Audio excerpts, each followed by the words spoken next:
টেলিভিশনৰ পৰ্দাত এটা খুব চৰ্চিত এডভাৰটাইজমেণ্ট দুজন সৈনিক বৰ্ডাৰত তেওঁলোকে চাহ খাই থাকে বা কফি খাই থাকে এজন সৈনিক পাকিস্তানৰ এজন সৈনিক ভাৰতৰ পাকিস্তানৰ সৈনিকজনে ভাৰতৰ সৈনিকজনক সোধে যে ভাৰতত বৰ্তমান কি চলি আছে তেওঁ উত্তৰ দিয়ে ফগ ঠিক তেনেকুৱা এটা পৰিস্থিতি বৰ্তমান গোটেই ভাৰতত চলি আছে য'ত আমি সুধো যে বৰ্তমান ভাৰতত কি ছবিৰ ৰাজত্ব উত্তৰ হল মালায়ালাম ছবি নমস্কাৰ মই পাৰ্থ কেন্দ্ৰিত পাৰ্থৰ আনৈতিক খণ্ডলৈকে আপোনালোক সকলোকে আদৰিছো আজি মোৰ লগত আছে অমৰদীপ গগৈ দাদা অমৰদীপ দা এজন সাংবাদিক এজন ছবি নিৰ্মাতা তেওঁৰ লগত কথা পাতিম অলপ মালায়ালাম ছবিৰ বিষয়ে অকমান আমাৰ অসমীয়া ছবিৰ বিষয়ে আৰু আটাইতকৈ বেছিকৈ কথা পাতিম তেওঁৰ জীৱনৰ বিষয়ে Amardeep da welcome to my show thank you Partha Amardeep da প্ৰথম মালায়ালাম ছবিৰ পৰাই অলপমান আমাৰ এই ডিছকাশ্যনটো আজিৰ কনভাৰচেশ্যনটো ষ্টাৰ্ট কৰোঁ আজি কেইমাহ বা কেইবছৰমানৰ পৰা আমি দেখা পাই আছোঁ যে মালায়ালাম চিনেমাৰ এক বৰদৈচিলা সদৃশ পৰিস্থিতি গোটেই ভাৰতবৰ্ষত হৈছে মানে 10জনৰ ভিতৰত 9জনে মালায়ালাম চিনেমা খুব ভাল পায় তেওঁলোকৰ কণ্টেণ্টৰ বিষয়ে আপুনি ৰিচেণ্টলি এখন এটা ফেচবুকত আপডেট দিছিলে অফিচাৰ অন ডিউটি ছবিখন চাই পেলাই যিহেতু আপুনিও ছবি নিৰ্মাণৰ লগত জড়িত মই আপোনাৰ পৰা পোনপ্ৰথমে জানিব বিচাৰিম যে মালায়ালাম চিনেমাত কাম কৰা এই যিসকল লেখক পৰিচালক প্ৰযোজক আছে তেওঁলোকে কি স্পেচিয়েল খায় যে ইমান এটা ধুনীয়া ধুনীয়া বস্তু তেওঁলোকে আমাক চাৰ্ভ কৰি আছে খোৱাটো নহয় বস্তুটো যে তেওঁলোকে চিন্তা কৰে আৰু কম্পিটিশ্যনটো নিজৰ লগত কৰে মালায়ালাম চিনেমা যদিও ভাৰতীয় চিনেমাৰ এটা অংগ হয় তাৰ কাষতে তামিল তেলেগু চিনেমা আছে লগত পাছৰ ফালে এইফালে আমাৰ উত্তৰ ভাৰতৰ ফালে হিন্দী আছে কিন্তু তেওঁলোকে কম্পিটিশ্যনটো তেওঁলোকৰ লগত নকৰে নিজৰ লগত কৰে কোনে কিমান নতুন ধৰণে চিন্তা কৰিব পাৰে নতুনকৈ প্ৰেজেণ্ট কৰিব পাৰে কথাবিলাক প্ৰেজেণ্টেশ্যনটো সাংঘাতিক তেওঁলোকৰ বেলেগ চিনেমাৰ লগত যদিও ভাৰতীয় মূল সুঁতিৰ লগতে তেওঁলোকে আছে তামিল তেলেগুত কিছুমান অবাস্তৱ চিনেমা আমি দেখা পাওঁ কাষতে আছে কিন্তু মালায়ালামত কিন্তু তেওঁলোকে তাৰ পৰা প্ৰভাৱটো নলয় মানে চিন্তাগতভাৱে তেওঁলোক সম্পূৰ্ণভাৱে নিজাকে কৰে নিজৰ যিটো তেওঁলোকৰ মালায়ালী কালচাৰ তেওঁলোকৰ ৰাজ্যখনৰ যিটো সাংস্কৃতিক ঐতিহ্য এই সকলোবিলাক তেওঁলোকে ইমান সুন্দৰকৈ নিজে পঢ়া শুনা কৰে বা তাক হজম কৰি লয় তাৰপাছত এটা নতুন চিন্তা কৰিবলৈ ইজি হয় কাৰণ আমি যেতিয়া নিজৰ কথাটো ভালকৈ জানিম তেতিয়াহে আমি নতুন কিবা এটা কথা আলোচনা কৰিব পাৰিম বা চিন্তা কৰিব পাৰিম সেই বস্তুটো আমাৰ বাকী চিনেমাবিলাকত বাকী যিবিলাক আমাৰ ৰাজ্য আছে তেওঁলোকেও মাজে মাজে ভাল চিনেমা হয় এইটো কোৱা অনুচিত তেওঁলোকে যে বেয়াই কৰে কিন্তু সৰহভাগে প্ৰচলিত ধাৰণাতে চিনেমাবিলাক কৰে কিন্তু মালায়ালীয়ে এনেকুৱা এটা কৰি দিলে তেওঁলোকে সৰু সৰু কিছুমান আননন ফেক্ট লৈ যিটো মানুহে নাভাবে যে এইটো চিনেমা কৰিব পাৰি তেনেকুৱা চিনেমা তেওঁলোকে আৰম্ভ কৰিলে আৰু নিজৰ লগত কম্পিটিশ্যনটো যেতিয়া হয় নিজকে তেতিয়া আপডেট কৰিবলৈ বেছি সুবিধা হয় যে মই এইটো মোৰ কলিগজনে এনেকৈ কৰিছে মই এইটো এনেকৈ কৰোঁ এটা সুস্থ কম্পিটিশ্যন আছে সেইকাৰণে ইখনৰ পাছত সিখন তেওঁলোকে বেলেগ বেলেগ ধৰণৰ চিনেমা বনাবলৈ আৰম্ভ কৰিছে আৰু পায়েল কাবাদীয়ে এটা কথা কৈছিল তেওঁৰ চিনেমাখন তাত ৰিলিজ দিয়ে ভাৰতত ৰিলিজ দিয়া বিষয়টো লৈ যে মই কেৰেলাত ৰিলিজ দিম কাৰণ কেৰেলাৰ দৰ্শকে এইটো হজম কৰিব পাৰে নতুন ধৰণে চাব জানে কাৰণ দৰ্শক সৃষ্টিটো এটা সাংঘাতিক ধৰণৰ বেলেগ ধৰণৰ কথা এটা আমি যিটো অসমীয়া ছবি উদ্যোগত আমি কৰিব পৰা নাই যে দৰ্শকক আমি নতুন টেষ্ট দিব পৰা নাই বা তেনেকৈ শিক্ষিত কৰি তুলিব পৰা নাই কিন্তু মালায়ালী চিনেমাৰ দৰ্শকসকল সাংঘাতিক ধৰণে মেচিয়ৰ তুমি যিকোনো কথা নিজা ধৰণে বিশ্লেষণ কৰি তাক একচেপ্ট কৰিব পাৰে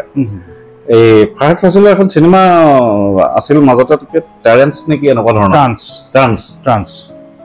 তাতো খ্ৰীষ্টানিটিক সাংঘাতিক ধৰণে এক্সপ'জ কৰিছে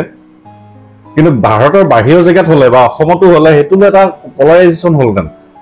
ধৰ্মীয় পলাৰাইজেশ্যন এটা হ'লহেঁতেন যে এনেকুৱা কিয় কৰিব আমুক হ'ব তামুক হ'ব বা কিছুমানে বিৰাট উৎসাহিত হ'লহেঁতেন যে আমিহে ভাল খ্ৰীষ্টান বেয়া কিন্তু সেই চিনেমাখন মালায়ালী দৰ্শকে সাংঘাতিক ধৰণে গ্ৰহণ কৰিছে সিটো হৈছে তেনেকুৱা মেচিউৰিটি পৰিপক্কতা মানে তেওঁলোকে দৰ্শকসকলে যেতিয়া অৰ্জন কৰিছে তেতিয়াহ'লে ফিল্ম মেকাৰবিলাকৰো এটা ইজি হৈ যায় যে আমি নতুনকৈ আৰু কিবা কৰোঁ বা তেওঁলোকে দৰ্শকৰ পৰা সাহস পায় এই এক্সপেৰিমেণ্টবোৰ চলাই যাবৰ কাৰণে বা যিটো মই ক'লোঁ যে অলপমান বেলেগ ধৰণে খাদ্যটো তেওঁলোকে গ্ৰহণ কৰাৰ কাৰণে এটা সাহস পায়, কাৰণ দৰ্শক যথেষ্টখিনি মেচিয়ৰ্ড বুলি ক'ব পাৰি। তাৰমানে যথেষ্ট নহয়, ভালকৈ মেচিয়ৰ্ড। কেৰালাৰ দৰ্শক সাংঘাতিক ধৰণে মেচিয়ৰ্ড, কাৰণ তেওঁলোকে যিবিলাক কণ্টেণ্ট লৈ এতিয়া কাম কৰে সেইবিলাক সাধাৰণ দৰ্শকে আমাৰ নাচায়। আমি এতিয়া চকলেট হিৰত আছোঁ, আমাৰ ল'ৰাটো ধুনীয়া হ'ব লাগিব, ছোৱালীজনী ধুনীয়া হ'ব লাগিব, তেওঁলোকে সেই কনচেপ্টত এতিয়া নাই। বহুত কেইখন চিনেমাততো হেৰিয়ে নাই, হিৰইনে নাই। তেওঁলোকৰ বহুত চিনেমা আছে য'ত হিৰইন নাই, আৰু সেইটো একেদিনাই হোৱা নাই। তেওঁলোকৰ যিসকল পুৰুধা ব্যক্তি আছিল মালায়ালী ফিল্ম মেকাৰ, তেওঁলোকে এটা টাইমত সেই গ্ৰাউণ্ড ৱৰ্ক যথেষ্ট কৰিছিল। গ্ৰাউণ্ড ৱৰ্ক কৰাৰ কাৰণে বিশেষকৈ ফিল্ম ছ'চাইটি আন্দোলনবিলাক কেৰেলাত যথেষ্ট ভাল আছিল, আৰু নিজৰ কালচাৰটো কেনেকৈ ডেভেলপ কৰিব পাৰি তাৰ ওপৰত তেওঁলোকে কাম কৰিছিল। সেই তাৰ প্ৰভাৱটো জেনেৰেশ্যন ৱাইজ থাকি গৈছে, যিটো আমি বেলেগ জেগাত বা অসমৰ কথাই ক'ম, মই অসমতে আছোঁ যেতিয়া, আমি সেইটো কৰিব পৰা নাই। সেইটো আমাৰো ফিল্ম মেকাৰবিলাকৰ, যে আমি দৰ্শকক দুখ দিলে নহ'ব, তেওঁলোকক আমিতো দেখাব লাগিব যে ভাল কিবা এটা কৰি। আৰু একেদিনাইতো দৰ্শক সৃষ্টি নহয়, জেনেৰেশ্যন ৱাইজ সৃষ্টি হ'ব, লাহে লাহে লাহে লাহে হ'ব। গতিকে আমি সেইখিনি ফেইল কৰিছোঁ। মালায়ালী দৰ্শকে তেওঁলোকৰ যিসকলে চিনেমা নিৰ্মাণ কৰিছিল প্ৰথম অৱস্থাৰ পৰাই, তেওঁলোকে সেই হেৰিটো তেওঁলোকে ৰাখিবলৈ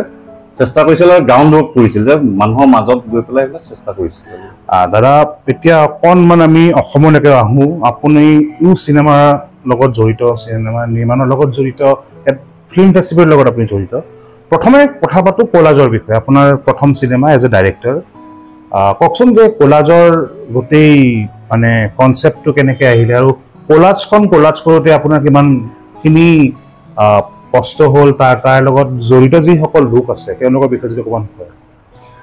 কলাজখন মই চিনেমা লাইনলৈ আহিছোঁ 1996ত চিনেমা বনাম বুলিয়ে।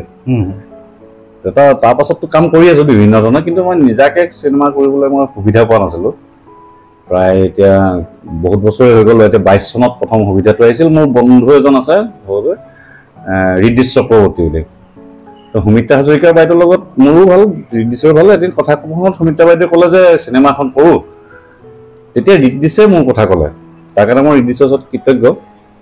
তো কোৱাৰ পাছত বাইদেৱে মোক মাতিলে, বাইদেউৰ লগত মোৰ চিনাকি আছিলোঁ, তো বাইদেউৰ লগত কথা চথা পাতিলোঁ। বাইদেউ হৈছে, সুমিত্ৰা হাজৰিকা বাইদেউ হৈছে মানে এখন বেলেগ পৃথিৱীৰ মানুহ। তেওঁ এগৰাকী বিদ্ৰোহী মহিলা বুলি ক'ব পাৰি। তেওঁ নক্সাল আন্দোলনৰ পৰা নাৰী অধিকাৰ আন্দোলনলৈকে তেওঁ সাংঘাতিক ধৰণে সক্ৰিয় হৈ আছিল। গতিকে তেওঁৰ লাইফটো এটা বৰ্ণাঢ্য জীৱন। তেওঁ বাইদেউৰ লগত কথা পাতি, বাইদেউৰ এখন উপন্যাস আছিল, উপন্যাসখন বাইদেউ পঢ়িবলৈ দিলে যে এইখনকে আমি কৰোঁ। তো নক্সাল আন্দোলনৰ পৰা আৰম্ভ হয় উপন্যাসখনো। কিন্তু মই পঢ়ি দেখিলোঁ যে উপন্যাসখন এখন মানে বিৰাট মহাসাগৰ এখন, ঠাল ঠেঙুলি ঢেৰ। তাৰমানে এইখন কৰিবলৈ হ'লে 5 কোটিমান টকা লাগিব বাজেট, আৰু আমাৰ বাজেট নাই। বাইদেৱে কৈছিল যে ইমান টকাৰ ভিতৰতে কৰিব লাগিব। গতিকে আমি চিন্তা কৰিলোঁ, ময়ো বাইদেউক ক'লোঁ যে এইখন আমি সদ্যহতে এনেকৈ নকৰোঁ, আমি এটা বেলেগ হেৰিয়ত কৰোঁ। আৰু কিছুমান মানুহ জীয়াই আছিল নক্সাল আন্দোলন কৰা, বাইদেউ যিহেতু নক্সাল আন্দোলন কৰিছিল, গতিকে কিছুমান মানুহ চিনি পায়, এতিয়াও জীয়াই আছে। সেইবিলাক মানুহকো মই লগ ধৰিলোঁ, কিছুমান জেগাত লোকেশ্যনতো গ'লোঁ, সেই মানুহবিলাকক লগ ধৰিলোঁ। তেতিয়া আমি গোটেই আন্দোলনটো কভাৰেজ কৰাটো আমাৰ কাৰণে সম্ভৱ নহয়, বাজেট নাই কাৰণে আমি আন্দোলন দেখাব নোৱাৰোঁ। তেতিয়া আমি ঠিক কৰিলোঁ যে নহয়, আমি কিছুমান ইনচিডেণ্ট দেখাওঁ, সেই সময়ত কি কি ঘটনা হৈছিল। কাৰণ নতুন পুৰুষ, আমাৰ যিসকল নতুন ডেকা ডেকেৰী আছে, তেখেতসকলে সেই ছাবজেক্টটো নাজানেই। অসম আন্দোলনটো জানে মোটামুটি, কিন্তু তাৰ আগতো যে নক্সাল আন্দোলন এটা হৈছিল অলপ দিনৰ কাৰণে হ'লেও অসমত, তেতিয়ানো কি পৰিস্থিতি আছিল সেইটো নাজানা। নক্সাল আন্দোলনৰ পাছতো অসম আন্দোলন আৰম্ভ হৈছে, তাৰপাছত তাৰ পেৰেলেলি আকৌ আলফা আৰম্ভ হৈছে মুভমেণ্টটো। সেই দশকটো সাংঘাতিক ধৰণৰ অসমৰ কাৰণে এটা গুৰুত্বপূৰ্ণ দশক। সেই দশকটো আমি তেতিয়া তুলি ধৰিব পাৰিম যদি আমি কিছুমান ঘটনা তাত চিনেমাখনত দেখাওঁ। মানুহে কমচে কম এটা আইডিয়া পাব যে এনেকুৱা সেই সময়ত এনেকুৱা ঘটনা হৈছিল। গতিকে মই বাছি লৈছিলোঁ মোটামুটি 3টা ষ্টৰী বাছি লৈছিলোঁ। আৰু তাৰ যিখিনি মানুহ, সেই যিকেইজন প্ৰটাগনিষ্ট, তেওঁলোক ওলাই যোৱাৰ পাছত ঘৰখনৰ কি অৱস্থা হয়, তেওঁলোকৰ ৰিলেটেড মানুহবিলাকৰ কি অৱস্থা হয়, বা আন্দোলন কৰা মানুহখিনি কি অৱস্থা হয়, ঘৰুৱা কথাবিলাকহে আমি দেখাবৰ চেষ্টা কৰিছোঁ যিমান পাৰোঁ, যে সেই আন্দোলনটোৰ প্ৰভাৱ সেই মানুহখিনিৰ ওপৰত, সাধাৰণ মানুহখিনিৰ ওপৰত কি পৰিছিল, যিবিলাক প্ৰত্যক্ষভাৱে আন্দোলনৰ লগত জড়িত নহয়। আৰু আমি সদায় দেখোঁ যে প্ৰত্যক্ষভাৱে যিসকল মানে এনেকুৱা বিপ্লৱবিলাকৰ লগত বা আন্দোলনবিলাকৰ লগত জড়িত নহয়, বিশেষকৈ মহিলাসকল, তেওঁলোকে সাধাৰণতে চাফাৰ কৰে। আমি তেনেকুৱা কিছুমান কেৰেক্টাৰ লৈ পেলাই আমি কলাজখন আৰম্ভ কৰিছিলোঁ। আৰু যেহেতু আমাৰ বাজেট কম আছিল আমি প্ৰতি মুহূৰ্ততে চিন্তা কৰি আছিলোঁ যে কম বাজেটত কেনেকৈ এইটো কৰিব পাৰি আৰু মোক সাংঘাতিক ধৰণৰ সহযোগ কৰিছিল মই বহুত বছৰ কাম কৰিছোঁ যিহেতু লাইনটোত চিনেমা হেৰিয়ত জগতত গতিকে মানে মোৰ যিবিলাক বন্ধু আছিল নাহিদৰ পৰা আৰম্ভ কৰি দেৱজিৎ গায়ন সৌৰভ মহন্ত চবেই মোক সহায় কৰিছে কাৰণ তেওঁলোকক মই মানে ৰেমুনেশ্যন যিটো কয় মানে সেইটো দিব পৰা নাই এটা টোকেন মনি টাইপৰ দি পেলাই তেওঁলোকে এইটো একচেপ্ট কৰিছে আৰু মোক কামখিনি কৰি দিছে বিশেষকৈ আৰু লগতে মোৰ যিসকল কলা কুশলী আছিল আমাৰ লাকি মানে মই কুলদীপহঁতক পাই গ'লোঁ ৰাজীৱ কলিতাক পালোঁ মেঘালী একদম নতুন জেনেৰেশ্যনৰ এইখিনি মেঘালী কলিতা আহিল বিদ্যা ভাৰতী আহিল কাব্যশ্ৰী বুলি নতুন ছোৱালী এজনী আহিল হাজৰিকা তাই বিজুতি চিত্ৰবনৰ ফিল্ম ইনষ্টিটিউটত পঢ়া গোটেই মানুহখিনি হ'ল পিছে অনব হাজৰিকা পাকিজা বেগমৰ পৰা আৰম্ভ কৰি মোক যিসকলে ভাল পায় বুলি মই ভাবোঁ সকলোৱে মোক সহায় কৰিছে যে কৰ অমৰ তই কামটো কৰ তো কামটো কৰাৰ পাছত মই যেতিয়া কমপ্লিট কৰিলোঁ আৰু লগত আমাৰ নাহিদ চিনেমাটোগ্ৰাফাৰ সাংঘাতিক ধৰণে হেল্প কৰিছে দেই নাহিদ আহমেদে তাকো মোৰ বন্ধুৰ কাৰণে তাকো বিশেষ একো দিব পৰা নাই তাৰ নৱনীতা বুলি এজনী ছোৱালী আছিল তাই কষ্টিউম কৰিছিল খুব কম টকাত কৰি দিছে কাম মানে সেইটো পইচা দিয়া বুলি নকয় আৰু সেইটো হেৰি সেইবিলাকত তাৰ ঘনশ্যাম কলিতাক DI কালাৰ গোটেইখিনি কৰি দিলে তো এই গোটেইখিনি এটা হেৰিৰ পাছত কলাজখন যেতিয়া আমি চালোঁ মানে হেৰিয়ত আমাৰ 2.5 ঘণ্টা ওলাইছিল টোটেল ফাৰ্ষ্ট কাটটো কিন্তু মোৰ স্ক্ৰিপ্টখন আছিল 45 পেজৰ তাৰ পৰা আমাৰ 2.5 ঘণ্টা ওলাইছিল তো মোৰ যিজন এডিটৰ এবং দৰেন অৰগাম সিং তেওঁ জ্যোতিষ চিত্ৰবনৰ 5ত এডিটিঙৰ কিন্তু তেওঁ নিজেও খুব ভাল মানে ফিল্ম মেকাৰ তেওঁ চিনেমা বিশেষকৈ ডকু কৰে তেওঁ তেওঁৰ চিনেমা বিজ্ঞান পেনোৰামাতো গৈছে নেশ্যনেল হেৰিয়তো এপ্ৰিচিয়েট হৈছে তেওঁ এখন চিনেমা কৰিছিল ভাস্কৰ জ্যোতি দাসৰ লগত ইণ্ডিপেণ্ডেণ্ট ফিল্ম সি দৰেনে প্ৰথমে চাই হেৰি চেৰি কৰি তাৰপিছত আমি চিন্তা কৰিলোঁ ইমান দীঘল হ'লে নহ'ব কাৰণ কিছুমান বস্তু আমি দেখিলোঁ যে নহয় এইখিনি নহ'লেও হৈ যায় স্ক্ৰিপ্টিংটো অলপ বেলেগ হয় আৰু এডিটিঙত বেলেগ হয় তো এডিটিঙত আমি বহুত শ্বট কাটিছোঁ চিন কাটিছোঁ কাটি আমি যিমান পাৰোঁ মানে কম্পেক্ট কৰিব ট্ৰাই কৰিছোঁ যাতে কাহিনীটো মানুহ বৰ নহয় মানে হেৰি নাই এতিয়া এনেকুৱা হ'ব লাগে মানে মোৰ নিজৰ ধাৰণা যে চিনেমা এখন চালে এটা শ্বটো মানে বিনা কাৰণত চিনেমাখনত থাকিব নালাগে কাৰণ আমি শ্বটো অলপ সৰহকৈ লোৱা যায় শ্বুটিঙত আৰু সেইটো নিয়মেই ল'বই লাগিব নহ'লে এডিটৰৰ অসুবিধা হয় কাটোতে গতিকে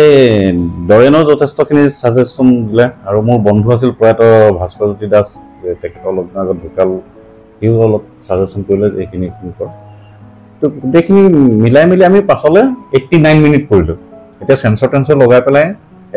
চেঞ্চৰ এডো থাকে নহয় 90 মিনিট হৈছে চিনেমাখন মানে আমি 1.5 ঘণ্টালৈ আনিলোঁ 2.5 ঘণ্টাৰ চিনেমাখন 1 ঘণ্টা মোটামুটি কটা গৈছে আপোনাৰ চিনেমাখন Brahmaputra film valley film Brahmaputra নহয় শৈলধৰ বৰুৱা ফিল্ম ফেষ্টিভেলত আপুনি এখন স্ক্ৰীণ হৈছিলে যিসকল লোকে চালে তেওঁলোকৰ ৰিয়েকশ্যন কেনেকুৱা আছিলে চোৱাৰ পিছত শৈলধৰ বৰুৱা যিটো চলচ্চিত্ৰ বঁটা তাতে আমি 3টা বঁটা পাইছিলোঁ কিন্তু তাত আমাৰ শ্ব' হোৱা নাছিল একচুৱেলি আমাৰ শ্ব' হৈছিল এই এছিয়ান গুৱাহাটী ফিল্ম ফেষ্টিভেলত গুৱাহাটী এছিয়ান মোৰ ভুল হৈছে আচলতে মই গুৱাহাটী এছিয়ানটোহে মই সুধিব লাগিব গুৱাহাটী এছিয়ান ফিল্ম ফেষ্টিভেলত শ্ব' হৈছিল চিনেমাখন সেইটো এটা বেলেগ ধৰণৰ কাহিনী পাৰ্থ মানে মোৰ চিনেমাখন পঠালোঁ মই গুৱাহাটী এছিয়ানলৈ সেইটো মই অকণমান কৈ দিওঁ মানে কথাটো এইখিনিলৈ যোৱাৰ আগত দৰ্শকৰ ৰিয়েকশ্যনলৈ যোৱাৰ আগত দেখুৱাৰ পাছত মই মানে মোৰ চিনেমাখন চিলেক্ট হ'ল কম্পিটিশ্যন ছেকশ্যনত তেতিয়ালৈকে মই চেঞ্চৰ কৰা নাই মানে চেঞ্চৰ প্ৰচেছত আছিল বস্তু যে আমি চেঞ্চৰ কৰিম তাৰপিছত এনেকুৱা এটা ঘটনা হ'ল কোনোবাই কি কৰিলে নাজানো আৰু কথাটো গৈ INB মিনিষ্ট্ৰী পালেগে যে এইখন চিনেমা দেখাব নালাগে কিয় সেইটো মই নাজানো কোনে কি ক'ত কি কৰিছিল ভিতৰি আৰু সেইটোলৈ ফেষ্টিভেল কমিটিকো যথেষ্ট প্ৰেছাৰাইজ কৰা হৈছিল যে চিনেমাখন উইথড্ৰ কৰিব লাগে তাৰপাছত আমি যথেষ্ট সেইটোলৈ মানে আমি টেনশ্যনত থাকিলে এতিয়া কি কৰা যায় ইভেন পাছত পুলিচৰ IB লৈ গৈছিল মানে পুলিচৰ তাতো গৈছিল কথাটো যে আপোনালোকে চাই পেলাই ডিচিশ্যন লওক চিনেমাখন দেখাব নে নেদেখায় এনেকুৱা ধৰণৰ ঘটনা এটা ডাঙৰ এটা টেনশ্যন হেৰি হৈছিল ফেষ্টিভেল কমিটিয়ে মোৰ লগত তাৰপাছত যোগাযোগ কৰিলোঁ তাৰপাছত আমি কি কৰিম এতিয়া ভাবি পোৱা নাই পাছত মোক তেওঁলোকে ক'লে যে চিনেমাখন উইথড্ৰ কৰিবলগীয়া হ'ব পাৰে, প্ৰেছাৰ বহুত আহিছে। তাৰপিছত আমি এটা হেৰি কৰিলোঁ, যিহেতু চেঞ্চৰত আমি হেৰি কৰি আছিলোঁ, প্ৰচেছটো আছিল, চেঞ্চৰত আমি দিলোঁ। দিয়াৰ পাছত আমি ডেট নোপোৱা হ'লোঁ, তেওঁলোকে ডেট দিয়া নাই। তাৰপিছত কিবাকৈ আমাক 3 তাৰিখটো ডেট দিলে, তেতিয়া ফেব্ৰুৱাৰী ডেটটো দিয়াৰ পাছত সেইদিনাখন কিবা কাৰণত নহ'ল, আগদিয়া হেৰিয়ত নোহোৱাৰ পাছত 4 তাৰিখটো ডেট দিলে। আৰু ইফালে তেওঁলোকে ফেষ্টিভেল কমিটিয়ে এটা হেৰি কৰিলে, মনিতা বাইদেউ মই কৃতজ্ঞ, তেখেতে তেওঁলোকক ক'লে যে নহয়, চিনেমাখন যদি চেঞ্চৰ হয় মই দেখামেই, কাৰণ চেঞ্চৰটো ভাৰত চৰকাৰৰ হেৰি আইন মিনিষ্ট্ৰীৰ ভিতৰত পৰে। তো চেঞ্চৰটো মোৰ কাৰণে ইম্পৰ্টেণ্ট হৈ পৰিল তেতিয়া। তো যেনে 4 তাৰিখে মানে চেঞ্চৰ যেতিয়া হৈছে, আইডল চিনেমা হলত আমি চেঞ্চৰটো কৰিছিলোঁ, তেওঁলোকৰ ফালৰ পৰা দিছিল, তাতে কৰিলোঁ। তো চেঞ্চৰটো তেওঁলোকে UA দিলে। কিন্তু মই আজিও মানে কনফিউজ, চিনেমাখন কিয় আইন মিনিষ্ট্ৰীলৈ গৈছিল, কাৰণ তাত কি আছিল মানে নাজানো। কোনোবাই মানে মই এনেই হেৰি হিচাপে শুনা মতে, মানে অফিচিয়েল নহয় কথাটো, যে নক্সাল আন্দোলন, অসম আন্দোলন এইবিলাক কথা থকাৰ কাৰণে তেওঁলোকে দেখাব বিচৰা নাছিল চিনেমাখনত, বহুত কিবা আছিল বুলি। কিন্তু তেওঁলোকে নেদেখাকে চিনেমাখন এনেকুৱা এটা ডিচিশ্যন কিয় ল'ব বিচাৰিছিল, সেইটো মোৰ আজিও মানে ৰহস্যৰ ভিতৰত আছে। আল্টিমেটলি হ'ল বাৰু, UA আমি চাৰ্টিফিকেট পাইছোঁ, মানে 15 বছৰ ওপৰ মানুহে চাব পাৰিব। তো চেঞ্চৰ বৰ্ডত যিসকল আছিল তেখেতসকলক ধন্যবাদ। চিনেমাখন তেওঁলোকে সেইদিনা চেঞ্চৰ নকৰিলে মোৰ মানে 6 তাৰিখ নে 7 তাৰিখৰ ফেষ্টিভেল আৰম্ভ হৈছিল, মূৰামূৰি টাইমত আমাৰ চেঞ্চৰ হৈছে। আৰু ভাগ্য ভাল, চিনেমাখনে 2টা প্ৰাইজো পালে তাতে, সেইটো এটা চেপ্টাৰ। তাৰপাছত মোৰ চিনেমাখন মই যেতিয়া আৰম্ভ কৰিছিলোঁ, যিহেতু মোৰ এগৰাকী মানুহ মানে অসমীয়া চিনেমা ইণ্ডাষ্ট্ৰীৰ যথেষ্ট সংখ্যক মানুহে মোৰ ওপৰত আশা কৰিছিল, কাৰণ মই বিভিন্ন জেগাত যাওঁ, বিভিন্ন চিনেমাৰ বিষয়ে কথা পাতোঁ, তেওঁলোকে এটা ধাৰণা মোৰ প্ৰতি আছিল যে অমৰে কৰিলে কিবা এটা ভালেই হ'ব চাগে। আৰু সেইটোৱে মোৰ ওপৰত চিনেমাখন বনাওঁতে কিন্তু মোৰ ওপৰত প্ৰভাৱ পেলাইছিল, যে বহুত মানুহে আশা কৰি আছে, আৰু মোক কৈ পঠিয়াইছিল বহুত মানুহে। এইটো যেনেকৈ ধৰক এই গকুল বৰকাকতি ডাঙৰীয়া, তেখেত বহুত পুৰণা, অসমৰ প্ৰথমটো মানে ব্যক্তিগত হেৰি ভিডিঅ' ষ্টুডিঅ' তেখেতৰ আছিল, তেখেতে নিৰ্মাণ কৰিছিল ভিডিঅ' ষ্টুডিঅ' এটা, ভিডিঅ' কাষ্ট বুলি। তো তেখেতৰ পৰা মই কেমেৰা লৈছিলোঁ, তেখেতে মোক যথেষ্ট কম টকাত কেমেৰাটো দিলে ভাড়া, যে তুমি কৰিব লৈছা ভালকৈ কৰিবা, বিশ্বাস আছে, চিনেমা আমি চাম, ভাড়াও কম লৈছে। তো তেনেকৈ বহুত মানুহে মোক শুভেচ্ছা জনাওঁতে কৈছিল যে তুমি কিবা এটা যদি কৰা আমি ভাল পাইছোঁ, ভালকৈ কৰিবা। আৰু সেইটো মোৰ ওপৰত এটা প্ৰেছাৰ দিছিল যে মই যিমান পাৰোঁ চিনেমাখন, ইমান বছৰ যিহেতু এটা অভিজ্ঞতা অৰ্জন কৰিছোঁ, চিনেমাখন ভালকৈ কৰিম। আৰু সেইটো মোৰ নিজৰে হেৰি এটা ফিল এটা, যে প্ৰথম চিনেমা মই আৰু ভালকৈ কৰিম। আৰু তেওঁলোকৰ কথাখিনি আৰু মোক উৎসাহ যোগাইছিল, আৰু এটা মোক ভিতৰি কাম কৰাৰ কাৰণে, ভাল কাম কৰাৰ কাৰণে এটা উদ্গনি যোগাইছিল। তো যেতিয়া চিনেমাখন দেখালোঁ, তেওঁলোকে মানে গোটেই ফেষ্টিভেলটো মোৰ চিনেমাখন চাওঁতে হাউচফুল, মানে থিয় হৈ চাইছে, বাকী ইমান মানুহ হোৱা নাই। এইটো মোৰ কাৰণে আশীৰ্বাদ হয়, তেওঁলোকৰ মোৰ প্ৰতি এটা বিশ্বাস আছিল। আৰু তেওঁলোকে চাই কৈছে যে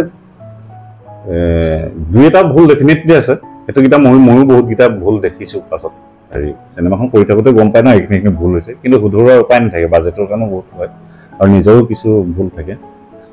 কিন্তু অভাৰঅল চিনেমাখন চাই তেওঁলোকে ভাল পাইছে। আৰু পিৰিয়ডটো মই আটাইতকৈ ভাল লাগিছে, যিটো মই ভাবিছিলোঁ, আমি মানে বাইদেউ সুমিত্ৰা হাজৰিকা বাইদেউ আৰু মই, যে নতুন জেনেৰেশ্যনে কথাখিনি জানক, নতুন ডেকা ডেকাৰীসকলে, যে সেই সময়ত এনেকুৱা ধৰণৰ পৰিস্থিতি হৈছিল, অসমীয়া জাতিটো বহুত সংঘৰ্ষৰ মাজত আজি এটা পৰ্যায় পাইছে।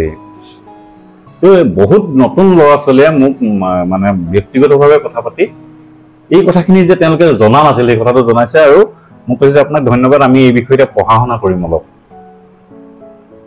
যে এনেকুৱা ধৰণৰ যে ঘটনাবিলাক হৈছিল এই বিষয়ে আমি জনা। তো ইভেন আমাৰ অসম আন্দোলনৰ ওপৰতো ভাল কিতাপ নাই, বা কোনো ভিডিঅ' তেনেকৈ হেৰি নাই বিশেষ ধৰণে। গতিকে সেই পিৰিয়ডকেইটাক জানিবৰ কাৰণে চ'ৰ্চো খুব কম। গতিকে সেই ল'ৰা ছোৱালীখিনি যে ওলাই আহিছে, তেওঁলোকে হয়তো কোনোবা দিনা এই বিষয়ে গৱেষণা কৰিব বা কিবা কৰিব পাৰে, নকৰিব পাৰে। যদি কৰে, তো মোৰ চিনেমাখনৰ এটা অংগ তাত থাকিব, যে এটা পিৰিয়ড তাত আছে।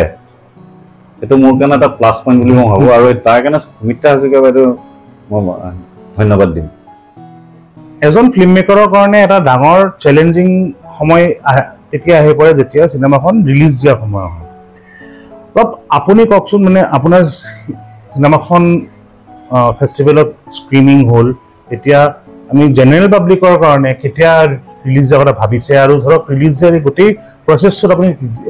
কেনেকুৱা ধৰণৰ চেলেঞ্জেছৰ সন্মুখীন হৈ আছে যদি অকণমান কয় চিনেমাখন ৰিলিজ দিয়াটো বহুত ডাঙৰ কথা একচুৱেলি বিশেষকৈ ইণ্ডিপেণ্ডেণ্ট ফিল্ম মেকাৰৰ কাৰণে আমাৰ নিচিনা কাৰণ আমাৰ বাজেট এক সাংঘাতিক ধৰণে কম থাকে কিন্তু ৰিলিজ দিবলৈ কিছুমান ফাণ্ড দৰকাৰী মানে এইটো ধৰা হলৰ ভাড়াটো ডিষ্ট্ৰিবিউটৰ ফিজ থাকে হল ভাড়া থাকে আজিকালি এজেঞ্চিবিলাকত থাকে UFOৰ নিচিনা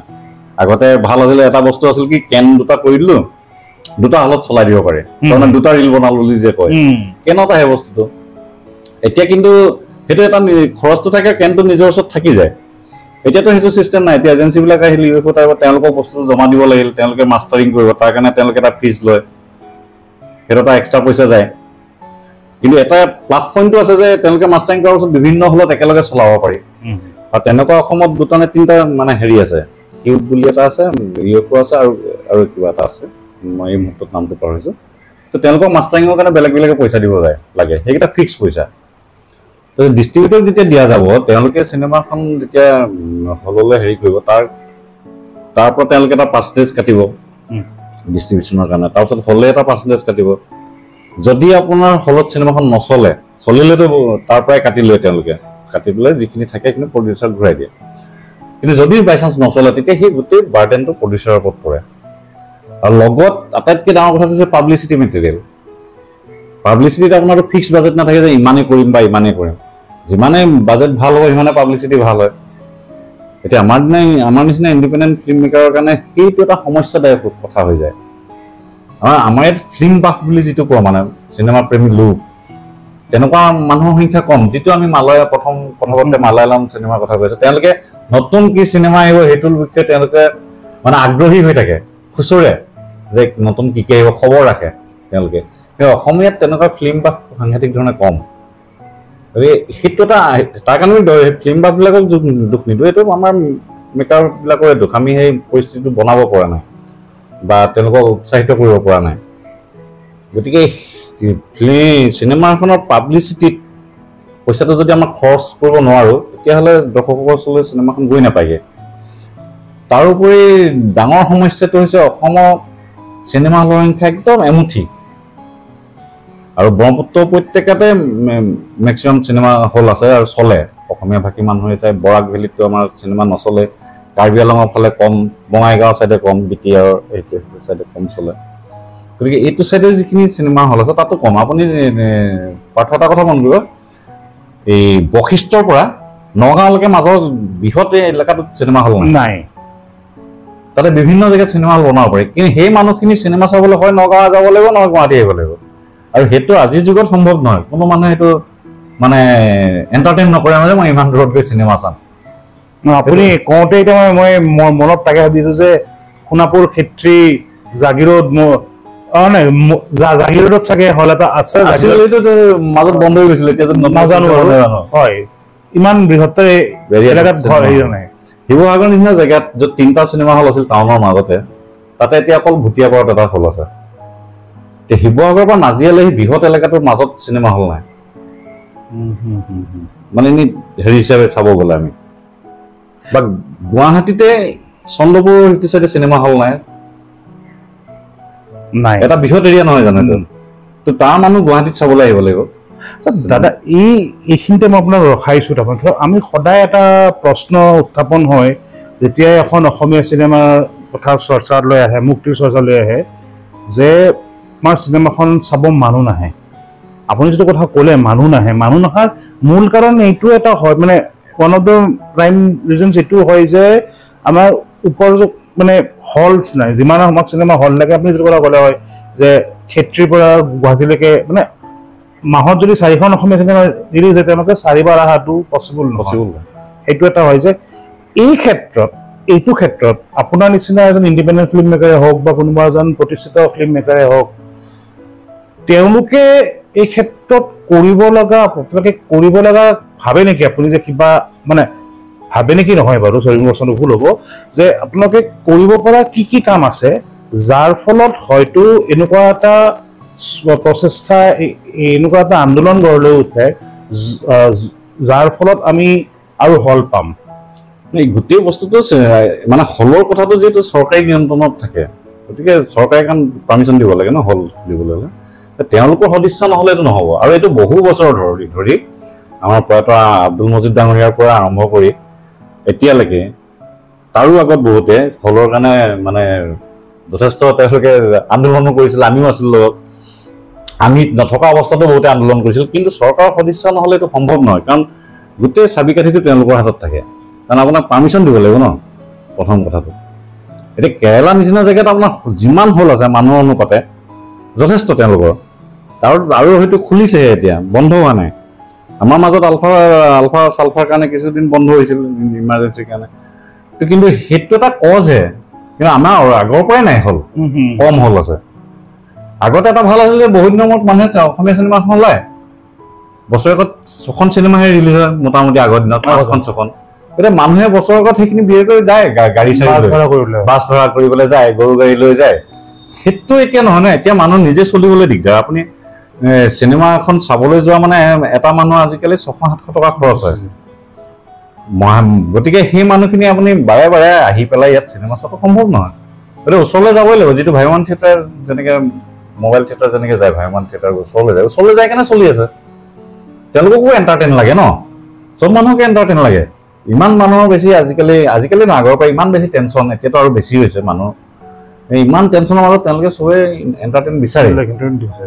কিন্তু কাষত নাই ন, ইকনমিক কথাটো থাকে নহয় লগত। গতিকে আমাৰ নিচিনা ইণ্ডিপেণ্ডেণ্ট ফিল্ম মেকাৰ কাৰণে এইটো বেছি কষ্টদায়ক হৈ যায়। কাৰণ চৰকাৰে যদি সেই কামটো নকৰে, কাৰণ এতিয়া ছিংগুল চিনেমা হলৰ এতিয়া দিন নাই। এতিয়া মাল্টিপ্লেক্স এটা যদি কৰে সৰু 100-150 চিট কেপাচিটি সৰু জেগাবিলাকত, তেতিয়া মালিকৰো লছ নহয়, কাৰণ 100-150 হেৰি দৰ্শকো পাই থাকিব, দৰ্শকো গৈ ওচৰতে চিনেমা এখন চাব পাৰে। বাহিৰততো আপোনাৰ 50জনীয়া মানুহ বহিব পৰা হলো আছে, 25জন মানুহ বহিব পাৰিব মিনি হলো আছে। সেনেকুৱা ধৰণৰ কিবা এটা পদক্ষেপ ল'ব পৰা যায়, তাৰমানে যাতে হলৰ সংখ্যা বাঢ়ে আৰু দৰ্শকে অসমীয়া চিনেমা চাবলৈ আগুৱাই আহে। দৰ্শকটো আছে, অসমীয়া চিনেমা দৰ্শক আছে, কিন্তু ইকনমিটো মেইন কথা নহয়। এতিয়া মই ধৰক এতিয়া গুৱাহাটীখন বাৰু হয়, গুৱাহাটীত কসমপলিটান চিটি হয়, ইয়াত আপোনাৰ বহুতে হিন্দী চিনেমা চাব, কোনোবা বেলেগ চিনেমা চাব। অসমীয়া চিনেমাৰ মেইন গ্ৰাহকখিনি মানে অডিয়েঞ্চখিনি আছে আমাৰ সৰু চহৰবোৰত, য'ত হল নাই। দাদা আপুনি এতিয়া আমাৰ সেইটো হেৰিয়তো অসুবিধা হৈ আছে, আমি কিমান পাব্লিচিটি কৰিব পাৰিম, আমাৰ বাজেট নাই। গতিকে যিসকল মোটামুটি পাব্লিচিটি এটা আপোনাক মাজত আকৌ কাটিব লৈছো, বেয়া নাপাব। পাব্লিচিটি কথাটো যে ক'লো, যে পাব্লিচিটি যিটো আমাৰ বৰ্তমান যিটো হাৰত আমাৰ অসমীয়া চিনেমাৰ পাব্লিচিটি হয়, ধৰক স্কুলত গ'ল, কলেজত গ'ল, মলত গ'ল, এনেকুৱা ধৰণৰ পাব্লিচিটিৰ বাহিৰে আৰু কেনেকুৱা ধৰণৰ পদক্ষেপ ল'ব পৰা যায় যাতে আমাৰ চিনেমাখনৰ কম খৰচত বহল পাব্লিচিটি হয়? সেইটো ইনোভেটিভ এটা কথা, চবৰে বেলেগ বেলেগ থাকে। কিন্তু মই স্কুল কলেজত যোৱাটো বৰ এটা ছাপোৰ্ট নকৰোঁ। কিয়? তেওঁলোকে সেই আহি পেলাই চিনেমা চোৱা টেণ্ডেঞ্চিটো খুব কমেই থাকে। কাৰণ অসমীয়া মানুহে অসমীয়া চিনেমা, হিন্দী চিনেমা অকলে চায়। অসমীয়া মানুহৰ এটা মেণ্টেলিটি আছে, অসমীয়া মানুহে অসমীয়া চিনেমা ফেমিলিৰ লগত চায়। স্কুল কলেজৰ ল'ৰা ছোৱালীৰ ওচৰত গৈ সেইকাৰণে বৰ বিশেষ লাভ নহয়। মলত যোৱাটো বেলেগ কথা। আৰু এতিয়া শিক্ষানুষ্ঠানত এই চিনেমাখনত পাব্লিচিটি কৰাতকৈ তাত এটা শ্ব' কৰা বেছি বেটাৰ। মানে সেই শ্ব'টো কষ্ট হ'ব পাৰে বা 50 টকাত টিকেট লগাও কৰিব পাৰে, এতিয়াওতো লছ নহয়, 50 লছ নহয়। তাত শ্ব' কৰাই ভাল, কাৰণ চিনেমাটো মানে বৰ্জিত বস্তুটো নহয়, এটা আৰ্ট ফৰ্ম হয়। কাৰণ চিনেমা হেৰি আছে, কলেজ এখনত চিনেমা এখন শ্ব' কৰিব পাৰি, তেওঁলোকৰ হলো থাকে, হয় নাই? পাব্লিচিটি ইভাগে কৰাতকৈ তাতকৈ তাত চিনেমাখন তাতে শ্ব' কৰক না, কম টকাত দিয়ক, 40 টকা 50 টকা। আজিকালি বিশেষ পইচা নহয় ল'ৰা ছোৱালীৰ কাৰণেও, ষ্টুডেণ্টৰ কাৰণে। তেওঁলোকে চিনেমাখন চাওক তাতকৈ। সেইটো মোৰহে ধাৰণা। বাকী যিসকলে কৰি আছে মই তেওঁলোকক মানে মই হেৰি কৰিব নাযাওঁ, মানে নকৰিবি বুলি ক'বলৈ নাযাওঁ। কিন্তু মলত বহুত জেগাত কৰে, আৰু মলত কৰিলে এটা ভাল কি, তাত বিভিন্ন জেগাৰ মানুহ আহে ন, আৰু মেচিয়ৰ্ড মানুহ আহে সাধাৰণতে মলবিলাকত। কাৰণ ফেমিলি আহিলেও এজন ডাঙৰ মানুহ আহে, বা যোন ল'ৰা ছোৱালী যায় তেওঁলোকো সাধাৰণতে মেচিয়ৰ্ড ল'ৰা ছোৱালীয়ে যায়, তেওঁলোকে এটা ডিচিশ্যন ল'ব পাৰে চিনেমাখন চাম বা নাচাম। আৰু অসমত যিহেতু যদিও চবেই কয় মানে ছুপাৰষ্টাৰৰ কথা, অসমত ছুপাৰষ্টাৰ বুলি কোনো নাই কাকো অসমৰ কোনো এক্টৰক চাই পেলাই মানুহে আমুক আছে চামগে বুলি নকয় নেক্সট এইটো প্ৰশ্ন সুধিব বিচাৰিছিলো এইটো মানে আৰু সেই ধাৰণাটো আজিকালি গৈছেও হয় হয় সেইটো মাজতহে আছিল ছালমান খানৰ আমুক আছে চাম সেই ধাৰণাটো এতিয়া এই মালায়ালম চিনেমাতে আৰু যিবিলাক হিৰো তেওঁলোকতো তথাকথিত হিৰোই নহয় তেওঁলোক কোনো ছুপাৰষ্টাৰ নহয় জুজু জোচেফ বুলি যিজন আছে দেখাততো একদম সাধাৰণ মানুহৰ এই পেটলা এটা একদম হেৰি চেৰি মানুহজন তো তেনেকুৱা মানুহেতো কৰি আছে কাম গতিকে ছুপাৰষ্টাৰ ধাৰণাটো গৈছে মোটামুটি আৰু এতিয়া আমি সেই 80-90 দশকৰ ছুপাৰষ্টাৰ ধাৰণালৈ ঘূৰি যোৱাটোৱে অনুচিত তেতিয়া আমি ভাল কণ্টেণ্ট দিব লাগে ভাল চিনেমা হ'ব লাগে আৰু দৰ্শকক আমি হয়তো কিছু চিনেমা ফ্লপ হ'ব আৰু যদি চিনেমা হল হৈ যায় এই নতুন নতুন ল'ৰা ছোৱালী নতুন নতুন কণ্টেণ্ট আহিবলৈ সুবিধা হয় নতুন নতুন এতিয়া আমাৰ যিসকল ফিল্ম মেকাৰ ওলাইছে বহুত ভাল ফিল্ম মেকাৰ ওলাইছে আৰু আৰ্টিষ্টো বহুত ভাল ওলাইছে এতিয়া অসমৰ চিনেমা ইণ্ডাষ্ট্ৰীক লাগে যে কিছু ফাইনেন্স ভাল প্ৰযোজক লাগে এতিয়া ল'ৰা ছোৱালীবিলাকে আগৰ নিচিনাকে হেৰি নকৰে তেওঁলোকে যথেষ্ট চিন্তা চৰ্চা কৰি কাম কৰে হ'ব পাৰে যে পৰিপক্ক নহয় চিন্তাটো কিন্তু চিন্তাটো ভাল মাজতে দুখনমান চিনেমা তেওঁলোকে চলা নাই কিন্তু খুব ভাল কৰিছে গোলাইচোৰ ভাল কৰিছিল আমাৰ পিখাচ তাৰ আগত অনুপমৰ বৰনদী ভটিয়াই ৰীমা বৰাৰ কথা কৈছে দাসত্ব এবাৰ এতিয়া ইণ্টাৰনেশ্যনেল তেখেতৰ কথা পাতি আমি বিশেষ একো নহয় ৰীমা বৰাৰ চিনেমা এইখন ধ্ৰুৱজে বৰদলৈ নিৰলা বজাৰ বা আলিফা উপসৰ্গ মই ভাবোঁ এই দশকৰ অন্যতম শ্ৰেষ্ঠ এখন চিনেমা অসমীয়া গোটেই অসমীয়া সমাজখনৰ মোটামুটি ছ'চিঅ' কালচাৰেল ইকনমিকেল কথাখিনি তাত ধুনীয়াকৈ আছে চিনেমা নাই চলা বিকজ অফ দৰ্শকৰ ওচৰত গৈ পোৱা নাই ভাল চিনেমা হ'লেও কাৰণ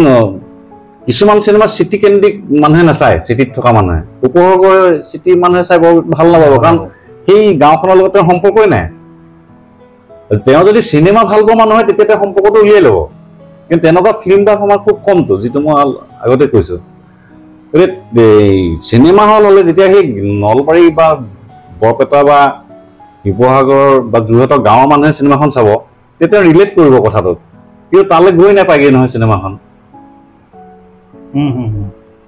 গুৱাহাটী চিটি মানুহ এজনে সেই চিনেমাখনৰ লগত পটকৈ ৰিলেট নকৰে তেওঁ ইয়াত মেটেৰিয়েলিষ্টিক লাইফ এটা আমি কটাওঁ তো সেই গাঁওখনৰ মানুহখিনি দুখৰ লগত তেওঁৰ কোনো ৰিলেশ্যনে নাই দাদা ইয়াত এটা চিনেমা হলৰ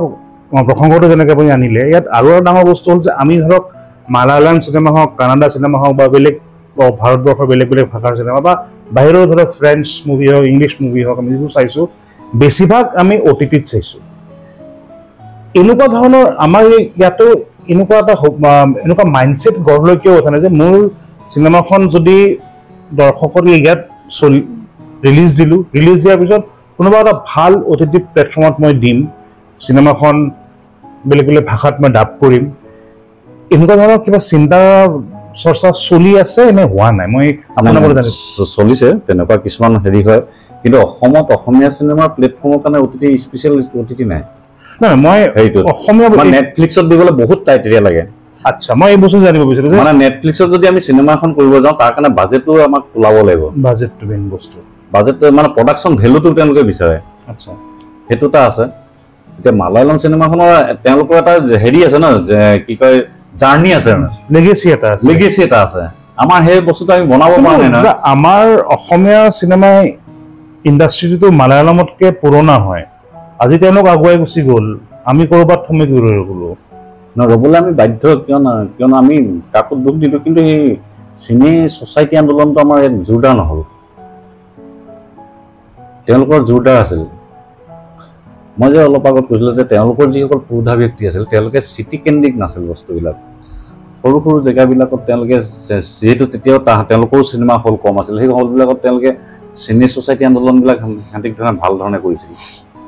কৰাৰ কাৰণে সেই মানুহবিলাকৰ ওপৰত ইম্পেক্ট পৰি গৈছিল ন ধৰা বাপেকৰ লগত পিতেকে চিনেমাখন চাইছে তো পিতেকৰ বাপেক ঢুকালেতো পিতেকটো উঠি দিয়ে নহয় সেই পিতেকজন ডাঙৰ হোৱাৰ পাছত তেওঁৰ পুতেকৰ লগত এটা লিগেচি ক্ৰিয়েট হ'ল ন যিটো আমাৰ ইয়াত হোৱা নাছিল আমাৰ ইয়াত চিনেমা কম আছিল 5-6খন চিনেমা নিৰ্মাণ হয় বছৰেকত তেতিয়াৰে এই বছৰেকত 2-3 দিন গ'ল চালে তাতে কথাটো শেষ হৈ যায় সেইটো কালচাৰ নহ'লগৈ মানে চিনেমা চোৱাটো চাউথ ইণ্ডিয়াত এটা কালচাৰে হৈ গ'ল তাৰ কাৰণে তেওঁলোকে কষ্ট কৰিছে তেওঁলোকৰ যিসকল মানে পুৰুধা ব্যক্তি তেওঁলোকে তাত কষ্ট কৰিছিল অসমত বস্তুটো কিছু ক্ষেত্ৰত চেষ্টা কৰা হৈছিল মানে বহুত সৰু সৰু জেগাৰ পৰা অসমত চিনেমা নিৰ্মাণ হৈছিল এটা সময়ত কোঅপাৰেটিভ বেচিছত দেউতী বৰুৱাই ধৰক ডিব্ৰুগড়ৰ পৰা বৃষ্টি কৰিলে তেনেকৈ নলবাৰীৰ পৰা দুখনমান চিনেমা হৈছিল লখিমপুৰৰ নিচিনা জেগাৰ পৰা হৈছিল যোৰহাটৰ পৰা হৈছিল মানে গুৱাহাটী কেন্দ্ৰিক নাছিল যদিও কিন্তু ফিল্ম মুভমেণ্ট আন্দোলনটো নহ'ল বুজিছোঁ চিনে ছ'চাইটি আন্দোলন যিটো বুজিছোঁ সেই বস্তুটো নহ'ল সেইটো আমাৰ দেৰিকৈ আহিছে ভূপেন হাজৰিকাদেৱ পদুম বৰুৱা ডাঙৰীয়া তেওঁলোকে চেষ্টা কৰিছিল তাৰপাছত গুৱাহাটী চিনে ক্লাব গঠন হ'ল তাৰপাছত চিনি আছা তুমি আছা বহুত হ'ল হৈছে কিন্তু বস্তুটো মানে যেনেধৰণে ঠাল ঠেঙুলি মেলি আগবাঢ়িব লাগিছিল তেনেকৈ নহ'ল তাত ঠাল ঠেঙুলিবিলাক নাথাকিল গুৱাহাটী কেন্দ্ৰিক হৈ থাকিল মেক্সিমাম বস্তুটো এই ফিল্ম ফেষ্টিভেলৰ কথা এটা আপুনিও নিজেও ভালেকেইটা ফিল্ম ফেষ্টিভেলৰ লগত আপুনি নিজে জড়িত হৈ আছে আপুনি এতিয়া পাৰ্টিচিপেটো কৰিছে বেলেগ বেলেগ ফিল্ম ফেষ্টিভেলত মানে বস্তু সুধিব বিচাৰিম যে যিবোৰ আমাৰ ফিল্ম ফেষ্টিভেল হয় অসমত যিবোৰ ফিল্ম ফেষ্টিভেল হৈ আছে নতুন পুৰণি চববোৰ মিলাই পেলাই ইনা নাটশেল যদি আমি সুধোঁ আপোনাক যে এই ফেষ্টিভেলবোৰে আমাৰ অসমীয়া চিনেমাক আগুৱাই নিয়াৰ ক্ষেত্ৰত কেনেকুৱা ধৰণৰ বৰঙণি আগবঢ়াইছে কিন্তু সফল হৈছেনে নে আৰু সফল হ'বলৈকে সাগৰলৈ বহুত দূৰ টাইপ কথা এইটো এটা কণ্টিনিউৱাছ প্ৰচেছ আচলতে মানে দুই ধৰণৰ চিনেমাই লাগে এটা ইণ্ডাষ্ট্ৰি হ'ল আমি এতিয়াও ইণ্ডাষ্ট্ৰি হোৱা নাই ক্ষুদ্ৰ শিল্প ক্ষুদ্ৰ উদ্যোগতে আছোঁ কুটিৰ উদ্যোগ চিনেমা হলত চিনেমা চলিবও লাগিব কাৰণ মানুহ চলি থাকিব লাগিব ন তাৰ কাৰণে চিনেমা হলত চিনেমা চলিব লাগিব লগতে সন্মানটোও খুব জৰুৰী এই দুই ধৰণৰ চিনেমাই আমাক দৰকাৰ হলতো চলক আৰু ফেষ্টিভেলটো যাওক এতিয়া মানুহে বোলা মই হলত চলোৱা চিনেমাহে কৰিম ফেষ্টিভেল চলোৱা চিনেমা নকৰোঁ এনেকুৱা ধৰণৰ আজিকালি কনচেপ্ট কৰিছে দুইটাক মাৰ্জ কৰা পেলাই বোলে মই ভাল চিনেমা কৰিম হলতো চলিব ফেষ্টিভেলো যাব এনেকুৱা ধৰণৰ মেণ্টেলিটিলৈ নতুন বহুত ল'ৰা ছোৱালী ওলাই আহিছে কাম কৰিবলৈ এতিয়া চিনেমা এখনৰ স্বীকৃতিয়ে তাৰমানে উদ্যোগটোক উজ্জীৱিত কৰে আৰু জীয়াই ৰাখিবৰ কাৰণে সেই উদ্যোগটো জীয়াই ৰাখিবৰ কাৰণে চিনেমা হলত চিনেমাখন চলাটো খুবেই জৰুৰী গতিকে দুই ধৰণৰ চিনেমাই লাগিবই জীয়াই থাকিবলৈ হ'লে গতিকে আমাক যেনেকৈ ধৰা ডক্টৰ বেজবৰুৱাৰ নিচিনা চিনেমা দৰকাৰ মানে পুৰণাখনৰ কথা কৈছোঁ তেনেকৈ গঙা চিলনী পাখিও দৰকাৰ দুইটা বস্তু কাৰণ আমি চিনেমা হলত চিনেমাখন ক'ত চলিব অসমত চলিব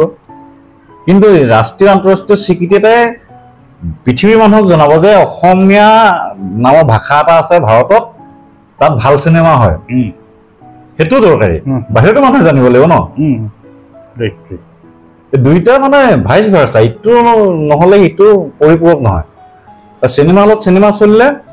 ভাল চিনেমা ইফালে বনাবলৈ মানুহ উৎসাহ পাব আৰু ভাল চিনেমা বনালেও তেনেকৈ চিনেমা হলত চলা চিনেমা বনাবলৈ মানুহে উৎসাহ পাব কিন্তু আমাৰ ইয়াত সমস্যাটো হৈছে আমাৰ ইয়াত প্ৰডাকশ্যন কোম্পানী এটা ভালকৈ গঢ় লৈ নুঠিল যিটো বাহিৰত বহুত সোনকালে হ'ল আমাৰ ইয়াত মই যিটো কৈছোঁ কোঅপাৰেটিভ বেচিছত বহুত চিনেমা হ'ল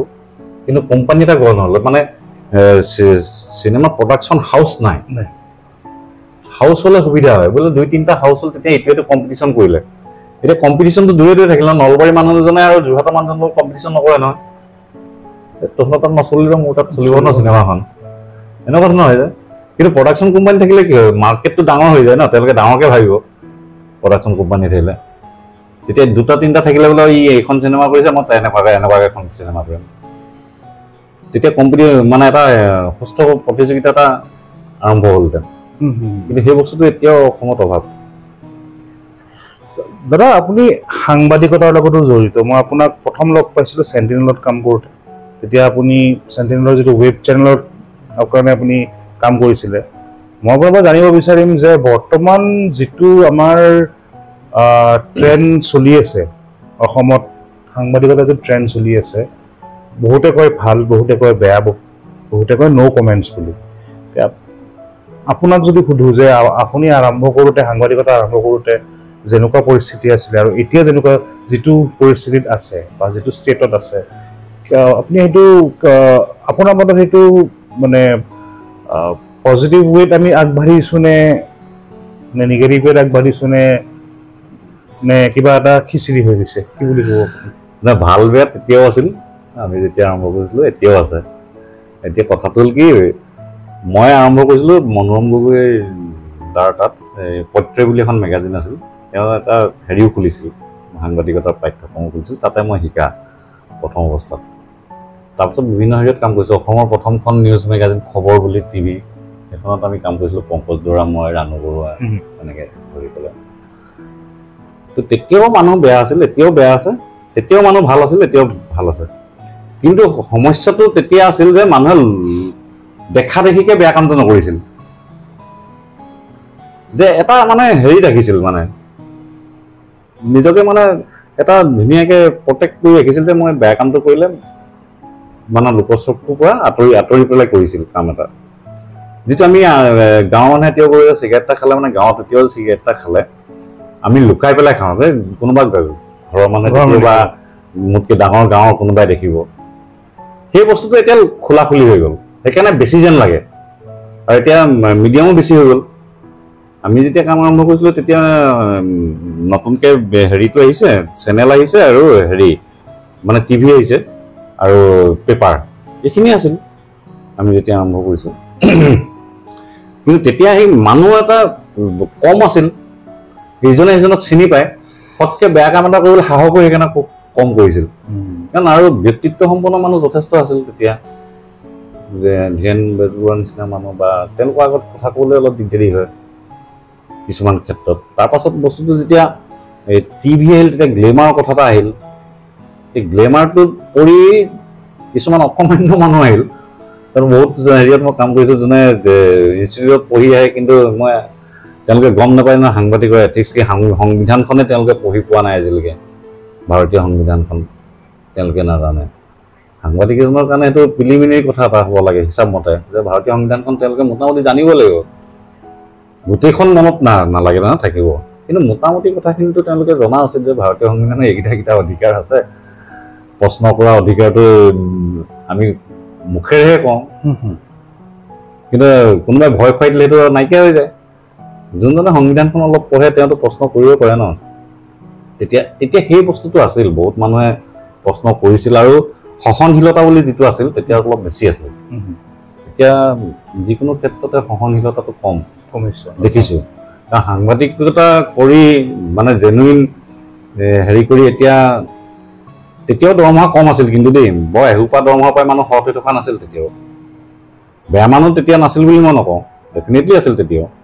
কিন্তু সেইটো লোকচক্ষুৰ আঁৰত কৰিছিল কামবিলাক এতিয়া যেনিবা মুকলিকৈ কৰাৰ কাৰণে আমি চবেই গম পোৱা হৈ গ'লোঁ এতিয়া মানুহে মানুহলৈ ভয় নকৰে মানে মই চাকৰি কৰিছোঁ তই খুৱাইছ নি মোক এনেকুৱা ধৰণৰ এটা কথা হৈ গ'ল মই মালিকৰ কথাই শুনিম তেতিয়াও মালিকৰ কথা শুনিছিল কিন্তু সেইটো ভিতৰুৱা ক্ল'জ ড'ৰ আছিল যে ৰুমৰ ভিতৰত যিটো তেওঁলোকৰ পলিচি থাকে প্ৰতিখন পেপাৰৰ পলিচি আছিল আৰু সেইটো পলিচিটো মালিকৰ ভয়ে থাকিব সদায় তেতিয়াও আছিল এতিয়াও আছে সেইটো কিন্তু ক্ল'জ ড'ৰ আছিল যে এইখিনি মানুহে গম পাব ইভেন বহু মানে ওপৰৰ মানুহখিনি বাদতে বহু তলৰ মানুহে গমেই নাপায় এটা হাউচত যে তেওঁলোকৰ পলিচি কি সেই সময়ত এটা নিৰ্দিষ্ট গণ্ডিৰ ভিতৰত আছিল এতিয়া চবেই চব মানে হেৰি হৈ অপেন হৈ গ'ল কথাটো অপেন হোৱাৰ কাৰণে এতিয়া মানুহে ভাবিবলৈ লৈছে যে সাংবাদিকখিনি বেয়াই হয় একচুৱেলি বেয়া তেতিয়াও আছিল এতিয়াও আছে ভালো আছে এতিয়াও যথেষ্ট ভাল সাংবাদিক আছে কিন্তু তেওঁলোক চকুৰ মানে ৰাইজৰ আগলৈ ওলাবলৈ অসুবিধাটো নাপায় কাৰণ বেয়াটো আমি পটককৈ দেখোঁ আমি সদায় উদাহৰণ দি কিয় অসমীয়া মানুহে যে এই হেৰিয়ত কাম কৰি থকা ল'ৰাকেইটা মানে গেলামালৰ দোকানৰ আগত কেৰম বৰ্ড খেলি থকা নিবনুৱাকেইটাৰ কথা আমি সদায় উদাহৰণ দিওঁ এই এনেকৈহে খেলিয়ে থাকে সিহঁতৰ একো কাম বন নাই আমি কিন্তু পথাৰত কাম কৰি থকা মানুহকেইটা উদাহৰণ নিদিওঁ যে অসমীয়া মানুহে কাম কৰে তাতে কেৰম বৰ্ড খেলা মানুহ কেইটা থাকে পথাৰত কাম কৰা মানুহ তাতকৈ বেছি থাকে কিন্তু আমি সহজ উপায়টো লওঁ মানে বেয়াটো দেখাবলৈ আমি পটককৈ ভাল পাওঁ যে এইটো বেয়া হৈছে কিন্তু ভালো কৰি আছে এতিয়াও বহুতে কয় অসমীয়া নতুন জেনেৰেশ্যনে একো নকৰে আমুক বহুত ভাল কাম কৰি আছে ল'ৰা ছোৱালীবোৰে কিন্তু তোমালোকে পাব্লিচিটি নিদিয়া তোমালোকৰ সন্মুখত নাই তোমালোকে নিবিচাৰাও তেওঁলোকক তোমাৰ যদি মন আছে তুমি বিচাৰিবা ন ডেফিনেটলি কোনেনো ভাল কাম কৰিছে চাওঁচোন অভিনিৱেশতে ইমান ধুনীয়া কাম কৰিছে যোৰহাটত পুৰণা মনজিৎ ৰাজকুমাৰে কৰি আছে চিনেমা লাইনত তেনেকৈ বহুতে ভাল কাম কৰি আছে সৰু কাম আমাৰ ৰাজা চৰণ সিং বুলি এটা ল'ৰা আছে শ্বৰ্ট ফিল্মে কৰি আছে বাৰু এতিয়া ভাল কাম কৰে তেনেকৈ বহুত আছে সনাতন কৰ্মকাৰ বুলি এটা ল'ৰা আছে চন্দন কুমাৰ বুলি এজন ল'ৰা আছে তেনেকৈ নাটকো বহুত ভাল ভাল কৰি আছে বহুতে সেইদিনা চিগালত এখন নাটক চালোঁ একেবাৰে মানে বাহিৰৰ ল'ৰাৰ ষ্টুডেণ্টে কৰিছে একদম সৰু ল'ৰা লখিমপুৰৰ গোটেইকেইটা সৰু ল'ৰা ছোৱালীয়ে কৰিছে এণ্টন চেখবৰ গল্প এটা খুব ধুনীয়াকৈ কৰিছে কিন্তু কথাটো হ'ল মাইণ্ডছেটটো তোমাৰ যেতিয়া নিগেটিভ কৰি ল'বা তেতিয়া তুমি ভালটো নেদেখায় তুমি বেয়াতে দেখিবা বিচাৰিব লাগিব ন তুমি যদি ভালটো বিচাৰা তুমি ভালটোৱে পাবা ন এইটো লগ বন্ধুৰ নিচিনা কথা তুমি লগত যদি ভাল মানুহ থাকে তুমি ভাল মানুহে পাবা বেয়া মানুহ থাকিলে বেয়া মানুহে পাবা কথা তেনেকুৱা দুখ দিবলৈ দুখ দিবলৈ সঁচাকৈ ইজি সাংবাদিকক দুখ দিবলৈ সেই সাংবাদিক বুলি নহয় যিকোনো মানুহক দুখ দিবলৈ সহজ কিন্তু তুমি চোৱা না তোমালোকে হেৰিও ভোটৰ বিপৰীতেও বহুত এইটো কাম কৰি আছে তেওঁলোককো এপ্ৰিচিয়েট কৰা আৰু সেইটো তোমাৰ ঘৰত গৈ নিজে তেওঁলোকে দেখাবগৈ নোৱাৰে তুমি যেনেকৈ বেয়াটো তুমি নিজে চাৰ্চ কৰি লৈছা তুমি ভালকৈ চাৰ্চ কৰা নিজে চোৱা না কথাটো নিজে তুমি বস্তুটো মই কিতাপ এখন আমি আগতে যেতিয়া পঢ়িছিলোঁ যেতিয়া অনলাইন নাছিল আমি কি ভাল কিতাপ পঢ়া নাছিলোঁ নেকি মোৰতো নাজিৰা নিচিনা ঘুকুত জেগাত আমি এইটো ভাল কিতাপ পঢ়িছোঁ আমি তেতিয়াইতো শেখৰ অ' হেনৰী পঢ়িছোঁ বা চিনেমাও চাইছোঁ তেতিয়াই দিনতে আইজেন ষ্টেনৰ নাম তেতিয়াই জানো আমি তেতিয়াতো কোনো ইণ্টাৰনেট নাছিল আচলতে এইবোৰ যে কয় যে প্ৰযুক্তিয়ে সমাজখন বেয়া কৰিলে ল'ৰা ছোৱালীবোৰৰ মূৰটো খালে এইটো মানে কোনোবা এটা পইণ্টত চাগে এটা এস্কেপিজিম হয় মানুহে অলপমান পলায়নবাদী মনোভাৱটো লৈ পেলাই এতিয়া মই আপোনাক দুখ দিব সহজ আপুনি মোক দুখ দিব সহজ কিন্তু আমি এইটো নাভাবোঁ যে আমি নিজে কি কৰিছোঁ মই আপোনাৰ কাৰণে কি কৰিলোঁ আপুনি মোৰ কাৰণে কি কৰিলে পজিটিভ ৱে সেইটো এটা হয় যে মানে যিটো মানে যিটো কথা ক'লে যে ভাল মানুহ তেতিয়াও আছিলে ভাল সাংবাদিক তেতিয়াও আছিলে বেয়া সাংবাদিক এতিয়াও আছিলে চ' সেইটো ভাল বেয়া সংজ্ঞাটো মানে সদায় থাকিবই সৃষ্টিৰ পৰাই ভাল আছে সৃষ্টিৰ আদিমৰ পৰাই ভাল বেয়া তেতিয়াৰ পৰাই বেয়া আছে মানে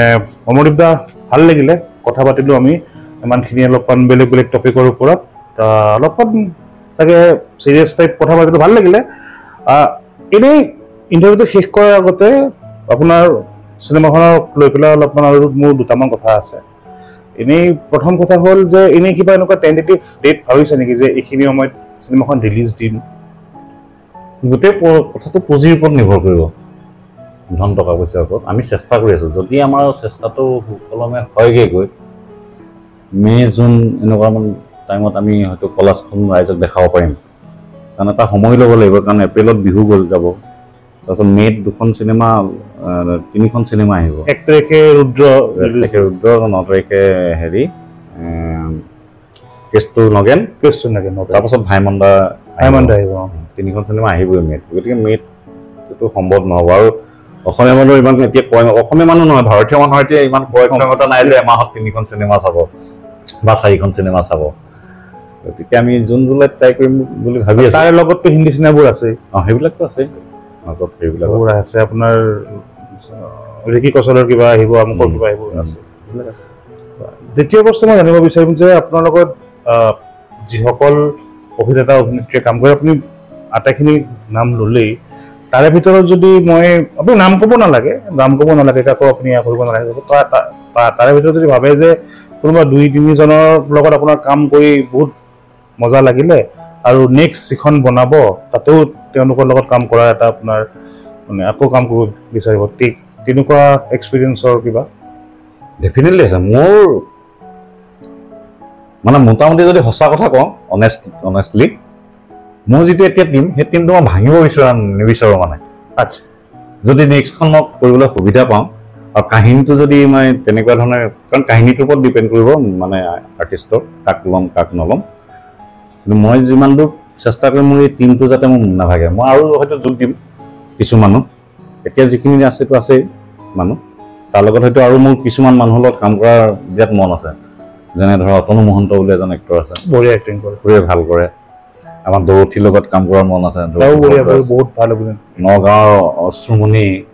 বৰা এতিয়া থিয়েটাৰত আছে তো এনেকুৱা বহুত ল'ৰা ছোৱালী আছে এইকেইজন এনৰ নাম এই মুহূৰ্তত মোৰ মনত পৰিছে এনেকুৱা মোৰ এখন ডাঙৰ লিষ্ট আছে মই বনাই থৈ দিছোঁ তাৰমানে ঘৰত তো এই মানুহখিনিৰ লগত মোৰ কাম কৰাৰ বিৰাট এটা হেঁপাহ আছে যদি মই কাম কৰিবলৈ সুবিধা পাওঁ মোৰ এই কলা ষ্ট্ৰীমটো বাদ দিও তাৰমানে কব বুজিছো হেৰি কৰিও কিন্তু কিছুমান মানুহ মানে এক্টিং বা আমাৰ হিমাংশু গগৈ মোৰ এই গোলাইশ্বৰৰ যিজন চুৰ হৈছে তো ইহঁতৰ লগত কাম কৰা এটা মোৰ বিৰাট হেঁপাহ আছে যে গোলাইশ্বৰখনত হিমাংশু গগৈয়ে নিজৰ গোটেই হেৰিটো ষ্টিৰিঅ'টাইপটো ভাঙি দিলে যে মই অকল কৌতুক অভিনেতাই নহয় মানে খুব শক্তিশালী অভিনেতা বহুত বহুত আৰু এইটো অসমীয়া চিনেমাত দুজন চোৰ বিখ্যাত হৈ থাকিব অমৰ হৈ থাকিব এজন চোৰ হৈছে অৰুণ নাথে কৰা হা মদন চোৰ আৰু এইজন গোলাই চোৰ এই হিমাংশুৱে কৰা কেৰেক্টাৰটো গোলাপী এই দুটা কেৰেক্টাৰ অসমীয়া চিনেমা ইণ্ডাষ্ট্ৰীত থাকি যাব তেওঁলোকে আকৌ নকৰিলেও মানে একো হেৰি নাই ৰিটায়াৰমেণ্ট পলিচি হৈ গৈছে তেওঁলোকৰ এই এনেকুৱা বহুত মানুহ আছে আৰ্টিষ্ট আছে তাৰপিছত তেনেকে তোমাৰ চিনেমাটোগ্ৰাফাৰ ওলাইছে গানৰ মানুহ ওলাইছে মানে কোনো এটা ছেকশ্যনত বাদ পোৱা নাই কিন্তু কাম কৰিবলৈ সুবিধা কোনে দিব সেইটো হয় কামটো কৰিবলৈ সুবিধাটো দিব পইচাটো আহিব লাগিব ন ফাইনেন্সাৰ এজন লাগিব প্ৰযোজক এজন লাগিব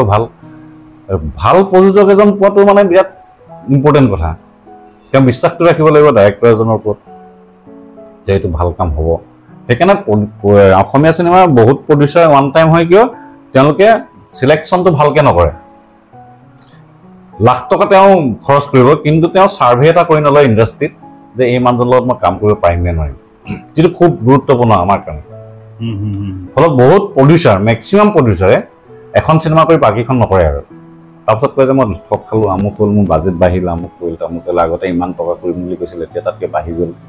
বা বহু চিনেমা কমপ্লিট নহ'ল এনেকুৱা কিয় হয় সেই শিক্ষিত প্ৰডিউচাৰ নহয় কাৰণে শিক্ষিত প্ৰডিউচাৰ এজন হ'লে কমচে কম তুমি লাখ টকা এটা ইনভেষ্ট কৰিবা 40 লাখে কৰা 50 লাখে কৰা 1 কোটিয়ে কৰা 2 কোটিয়ে কৰা তোমাৰ কথা কিন্তু তাৰ আগত তুমি এটা ছাৰ্ভে কৰা যে মই যিজন মানুহৰ লগত কাম কৰিম যিজন ডাইৰেক্টৰ মেইনলি সেই মানুহজনক মই বিশ্বাস কৰিব পাৰোঁ নে নোৱাৰোঁ তেওঁৰ কাম কি তেওঁ কি কাম কৰিছে হয়নে সেই কামটো নকৰাৰ কাৰণে আমাৰ সৰহভাগ প্ৰডিউচাৰে এখন চিনেমাই কৰি তাৰপিছত গুচি যায় আৰু যিটো অসমীয়া চিনেমা ইণ্ডাষ্ট্ৰীটোৰ কাৰণে এটা মানে নেতিবাচক কথা হৈ আছে অলপ দিনৰ আগতো তেনেকৈ আমাৰ মোৰ ভাতৃয়ে হয় অভিমন্যু কৰিছিল আমাৰ অচিন্ত শংকৰ পাছত প্ৰযোজকে তেওঁক দুখ দিছে তই আমুক কৰিলি তামুক কৰিলি কৈছে তুমি যদি প্ৰযোজকজনকে মই কওঁ তোমাৰ গাতেতো মেক্সিমাম দুখটো তোমাক ক'লে যেনিবা যে অচিন্ত শংকৰে চিনেমাখন কৰিব তুমিতো কোটি টকা ইনভেষ্ট কৰিবা তুমি অচিন্ত শংকৰৰ ওপৰত তুমি আগতে হেৰি নকৰিলা কিয় ছাৰ্ভে এটা নকৰিলা কিয় মানুহটো কেনেকুৱা কি কথা কিমান ভাল কাম কৰে নকৰে পাছত দুখ দিবলৈ ইজি হৈ যায় হয়নে সেইটো অনুচিত সেইটো চিনেমা অকল সেই দুজন মানুহক ক্ষতিয়ে নকৰে গোটেই ইণ্ডাষ্ট্ৰীটোক ক্ষতি কৰে তাৰ পৰা এটা নিগেটিভ ভাইব যায় ন হেৰিটোত গতিকে প্ৰযোজকসকল শিক্ষিত হ'ব লাগে তেওঁলোকে বস্তুবিলাক চাব লাগে যে গান এটা কৰিলেও তেওঁলোকে চাব লাগে যে মোৰ গানটো মই এই মানুহজন কৰিব নকৰে তুমি ফেচটো যদি নাই তুমি সেই মানুহজনক নল'বা কিয় পইচাটো এনেই অবাবত নষ্ট কৰা আল্টিমেটলি তোমাৰ ইণ্ডাষ্ট্ৰীটোও লছ হ'ল আৰু সেই মানুহজনৰ লগতো তোমাৰ সম্পৰ্কটো বেয়া হ'ল আৰু সমাজৰ কাৰণেও বেয়া হ'ল এটা বেয়া ভাইব হ'ল বেয়া পৰিৱেশ এটা সৃষ্টি হ'ল নহয় জানো গোটেই কথা আৰু মোৰ শেষৰটো প্ৰশ্ন আপোনাক এজ এ ফিল্ম মেকাৰ হিচাপে আপোনাক যদি টাইম মেচিন এটাত মই বহাই পেলাই 80s লৈ গ'লোঁ আজিৰ এটা কাহিনী মানে কোনোবা হিট চিনেমাৰ কাহিনী আজিৰ যুগৰ অসমীয়া হওক বেলেগ ভাষা হওক আৰু 80 দশকৰ দুজন অভিনেতাক মই আপোনাক কৈছোঁ ব্ৰজেন বৰা আৰু বিজু ফুকন তেওঁলোকক আপুনি কাষ্ট কৰিব লাগে আজিৰ যুগৰ এটা কোনোবা এটা কাহিনীৰ এখন চিনেমা কোনখন চিনেমা হ'ব যিকোনো ভাষা হ'ব পাৰে আপুনি চোৱা ব্ৰজেন বৰাৰ কথাটো মই নকওঁ কিন্তু বিজু দাক যিকোনো এখন চিনেমাতে তেওঁক লৈ যিকোনো এক্সপেৰিমেণ্ট কৰিব পৰা এক্টৰ আছিল যিটো বিজুদাৰ কাৰণে বা অসমীয়া ইণ্ডাষ্ট্ৰীৰ কাৰণে দুৰ্ভাগ্য যে বিজুদাই সেই সুবিধাটো নাপালে বিশেষকৈ মানে অগ্নিস্থানৰ পৰা 20টি এনেকৈ কিছু চিনেমা কৰিল যদিও মানে তেওঁৰ 8খনমান চিনেমাহে তেওঁ মোটামুটি 100 কিমানখন চিনেমা কৰিছে তাৰ ভিতৰত 7-8খন চিনেমাহে তেওঁৰ খুব ভাল চিনেমা মানে এই যে বিজু ফুকনত তেওঁ ওলাই আহিছে মোৰ পাৰ্চনেলি মই যদি ব্যক্তিগতভাৱে যদি মই পিছলৈ ঘূৰি গৈ আজি যদি মই কাম কৰিব পালোহেঁতেন দুজন অভিনেতাৰ লগত মই কাম কৰিলোহেঁতেন এজন হৈছে টছটো কিৰিষ্টু আমাৰ নগাঁও তেখেত ঢুকাল আৰু বিজুদা এই দুজনৰ লগত মোৰ কাম কৰা বিৰাট এটা হেঁপাহ থাকিল তজতো কিছু মই লাইনত অহা মোটামুটি হেৰিয়তে আগতে ঢুকাইছে খুব শক্তিশালী অভিনেতা আছিল অসমীয়া আণ্ডাৰ ৰেটেড আৰু বিজু দা বনা মেইন কথাটো টচ হৈছে অন্যতম এটা কাৰণ হৈছে টচটো কিছু লগত তেওঁ এক্টিং কৰিবলৈ পোৱাটো অৰণ্য তেওঁ কৰিছে হেৰিখনত আৰু এখন চিনেমাত কৰিছে মানে টচটো কিছুৰ যিটো ষ্টাইল আৰু যিটো ভইচ অসমীয়া চিনেমাত সেই সময়ত নাই এতিয়াও নাই সেই ষ্টাইল তেওঁলোকৰ এক্টৰ জন্ম ফটককে নহয় তাৰমানে আৰু বিজুদাৰ নিচিনা ভাৰ্চেটাইল এক্টৰো পটককে জন্ম নহয় মানে সেই সময়ত বিজুদাক আমি ছুপাৰষ্টাৰ বুলি কিয় কৈছিলোঁ তেওঁ ভাৰ্চেটাইল যিকোনো হেৰিয়ত তেওঁ মানে নিজকে মানে গ্ৰীপত ৰাখি দিব পাৰে যিকোনো হেৰিয়ত যিটো পাছৰ কোনো অভিনেতাৰ গাত আজিলৈকে মই দেখা নাই ব্যক্তিগত সেইটো মোৰ ব্যক্তিগত হেৰিয়ে মানে সেইসকল সেই সময়ত ধৰক নিপন গোস্বামী বিজয় শংকৰৰ পৰা আৰম্ভ কৰি প্ৰাঞ্জল শইকীয়া ভজন বৰুৱা বহুত এক্টৰ আহিল কিন্তু বিজু ফুকনৰ নিচিনাই সেই হেৰিটো নাই গ্ৰিপিংটো নাই বিজু ফুকনৰ সেই গ্ৰিপিংটো তেওঁ এই গোটেই কথাটো পাৰ্থ এনেকুৱা ধৰণৰ মানে পৰিৱেশ এটাৰ ওপৰত নিৰ্ভৰ কৰি আচলতে গোটেই কথাবোৰ বিজুদাৰ মানে গ্ৰুমিংটো এনেকুৱা জেগাত হৈছিল ডিব্ৰুগড়ত য'ত দেউতি বৰুৱা বিষ্ণু খাৰঘৰীয়াৰ পৰা আৰম্ভ কৰি এটা মানে সাংঘাতিক ধৰণৰ এটা পৰিৱেশ পাইছিল তাতে তেতিয়া সেই সময়তে হেমন্ত দত্ত তাতে আছিল সেইকাৰণে তেওঁলোকে ব্ৰজান বৰুৱাৰ চিনেমাখনত কাম কৰাৰ সুবিধাটো পাইছিল হেৰিয়ত সেই সময়ৰ সেই পৰিৱেশ সেই মানুহখিনিৰ লগত যিটো তেওঁলোকৰ ফাউণ্ডেশ্যন গঢ় লৈ উঠিছিল সেইটো ফাউণ্ডেশ্যনটো বহুত ইম্পৰ্টেণ্ট সেইকাৰণে সেই ফাউণ্ডেশ্যনটো বেলেগ হয়তো এক্টৰে বা হেৰিয়ে পোৱা নাছিল বিজুদাই যিটো পাই আহিল কাৰণ দেউতি বৰুৱাৰ নিচিনা মানুহৰ লগত কাম কৰাটো এটা ডাঙৰ চেলেঞ্জিং কথা তাৰমানে তেওঁৰ লগত মানুহজন খুব মানে অসমীয়া চিনেমা ইণ্ডাষ্ট্ৰীত তেওঁ খুব মানে চৰ্চা নহয় মানুহজনৰ হেৰিটো কিন্তু এজন বিদ্ৰোহী মানুহ তেওঁ যিবিলাক নাটক কৰিছিল বিজুদা নাটকৰ পৰা আহেতো সেই সময়তে সাংঘাতিক বেলেগ ধৰণৰ নাটক আছিল আমি যিটো এতিয়া মালয়ালম ইণ্ডাষ্ট্ৰীৰ চিনেমা কথা কৈ আছো নাটকৰ ক্ষেত্ৰত কিন্তু দেউতি বৰুৱাক এইফালে গুৱাহাটী বেছ যিবিলাক সমালোচক তেওঁলোকে বৰ এটা গুৰুত্ব নিদিয়ে কিন্তু নাটকৰ ক্ষেত্ৰত দেউতি বৰুৱাই ডিব্ৰুগড়ত যিখিনি কৰি থৈ গ'ল সেইটো আমি বিজুদাৰ থ্ৰুৱেদি আমি চিনেমাত পালোঁ কিন্তু ফাউণ্ডেশ্যনটো কিন্তু দেউতি বৰুৱাৰ তেওঁ ইমান আনকমন কিছুমান নাটক কৰিছিল সেই সময়ত তো সেইটো আনবিলিভেবল মানে এইফালে তেতিয়া হোৱা নাছিল লগত আছিল আমাৰ হেৰিহঁতো সাংঘাতিক ধৰণে টেলেণ্টেড মানুহ আছিল ন টেলেণ্টৰ এটা ভাণ্ডাৰ থাকে তাৰমানে তেতিয়াহে মানুহ কোনোবা এটা ওলাই যায় কোনোবা এজন ওলাই যায় সৈয়দ চাদুল্লা ৰাজেন গোহাঁই ভৱেশ গোস্বামী এইবিলাক বিজুদাহঁতৰ লগখিনি বহুত ইম্পৰ্টেণ্ট বন্ধু মই অলপ আগত কৈছিলোঁ মেৰেন মই মোৰ বন্ধুসকলক কওঁ যে ভূপেন হাজৰিকা নহ'লহেঁতেন যদিহে বিষ্ণুপ্ৰসাদ ৰাভা ফণী শৰ্মা জ্যোতিপ্ৰসাদ বা তেওঁৰ সমসাময়িক যিসকল মানুহ বীৰেন্দ্ৰনাথ দত্ত ছাৰ বা নৱকান্ত বৰুৱা এই মানুহবিলাকক যদি লগ নাপালেহেঁতেন এটা চাৰ্কুলো লাগিব তোমাক তেওঁৰ কম্পিটিটৰ কোন কোন আছিল সেই সময়ত তুমি মন কৰাচোন গান কোনে কোনে গাইছিল সেই সময়ত ভূপেন্দ্ৰ যেতিয়া গানৰ একদম সূৰ্য হৈ আছে সেই সময়ত তেওঁৰ হেৰিয়ত গান গোৱা মানুহখিনি তুমি মন কৰা ফুল বৰুৱাৰ পৰা আৰম্ভ কৰি দীপেন বৰুৱা ঢেৰ মানুহ আৰু সকলোবিলাক সাংঘাতিক প্ৰতিভাৱান আছিল তো সকলো উজ্বলি উঠিব নোৱাৰে কিন্তু এটা মানুহ তেতিয়া উজ্বলি উঠে যিজনক আমি হেৰি কৰোঁ কাৰণ সেই কম্পিটিশ্যনখিনিৰ ওপৰত তেওঁ গুচি যায় সেই বস্তুটো আমাৰ পাছৰ ফালে নাই তাৰমানে এতিয়া মই আশা দেখোঁ এতিয়া আমাৰ বহুত ল'ৰা ছোৱালী যে একেলগে ওলাইছে অতনুৰ পৰা কুলদীপ ৰাজীৱ কলিতা মেঘালী কলিতা অশ্ৰুমণি এনেকুৱা দৰথী চৰথী ঢেৰ যে ওলাইছে বা ডাইৰেক্টৰ তেনেকৈ ওলাইছে বহুত ল'ৰা ওলাইছে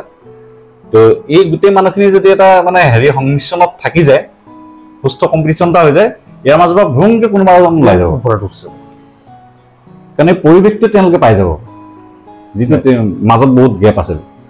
হেৰিটোত মাজত বহুত গানৰ ক্ষেত্ৰতো তুমি ক'ব পাৰা যে সাহিত্যৰ ক্ষেত্ৰত ক'ব পাৰা চব ক্ষেত্ৰতে আমি এতিয়াও কিবা কিতাপ এখন পঢ়িলে মানে নৱকান্ত বৰুৱাৰ কবিতাতে আছো এতিয়াও মোটামুটি মানে সমীৰতাঁতী লাজ ধৰা এনেকুৱা তাৰপাছততো বহুত ওলাইছে এতিয়া নীলিম দাৰ কথাটো মাজে মাজে ওলাই থাকে বাৰু কিন্তু সেই লিগেচিটো নাই এতিয়াও মানে ভাল কবিতা বুলি ক'লে পুৰণা কবিতা খুচৰিবলগীয়া হয় এতিয়াও অসমীয়া চিনেমাটো আমাৰ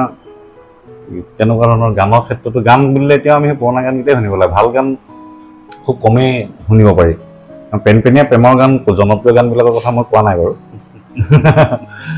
মানে যিটো ভূপেন দাৰ লিগেচি আৰম্ভ কৰিছিল আমাৰ গানৰ ক্ষেত্ৰত সেই লিগেচিটো আমিতো দেখা নাই এতিয়া মাজে মাজে ৰূপম ভূঞাই কিছু চেষ্টা কৰি থাকে গায়ত্ৰী হাজৰিকা মোটামুটি এটা অলপমান বিতৰ্কিত কথা এটা ক'লে বস্তুটো মানে আপুনি এজন মানুহৰ নাম নকৰে লিগেচিটো কণ্টিনিউ কৰা নাই বুলি ক'লে জুবিনৰ কথা জুবিন ভগৱান পদতো এটা হেৰি হয় কণ্ঠ তেওঁৰ কণ্ট্ৰভাৰ্চি নহয় আমি নামটো কোৱা নাই কাৰণে মই আপোনাকো দিলোঁ সেই ক্ষেত্ৰত ভাল নালাগে জুবিনৰ প্ৰথমৰ ফালৰ গান সাংঘাতিক আমাৰ প্ৰিয় এতিয়াও প্ৰিয়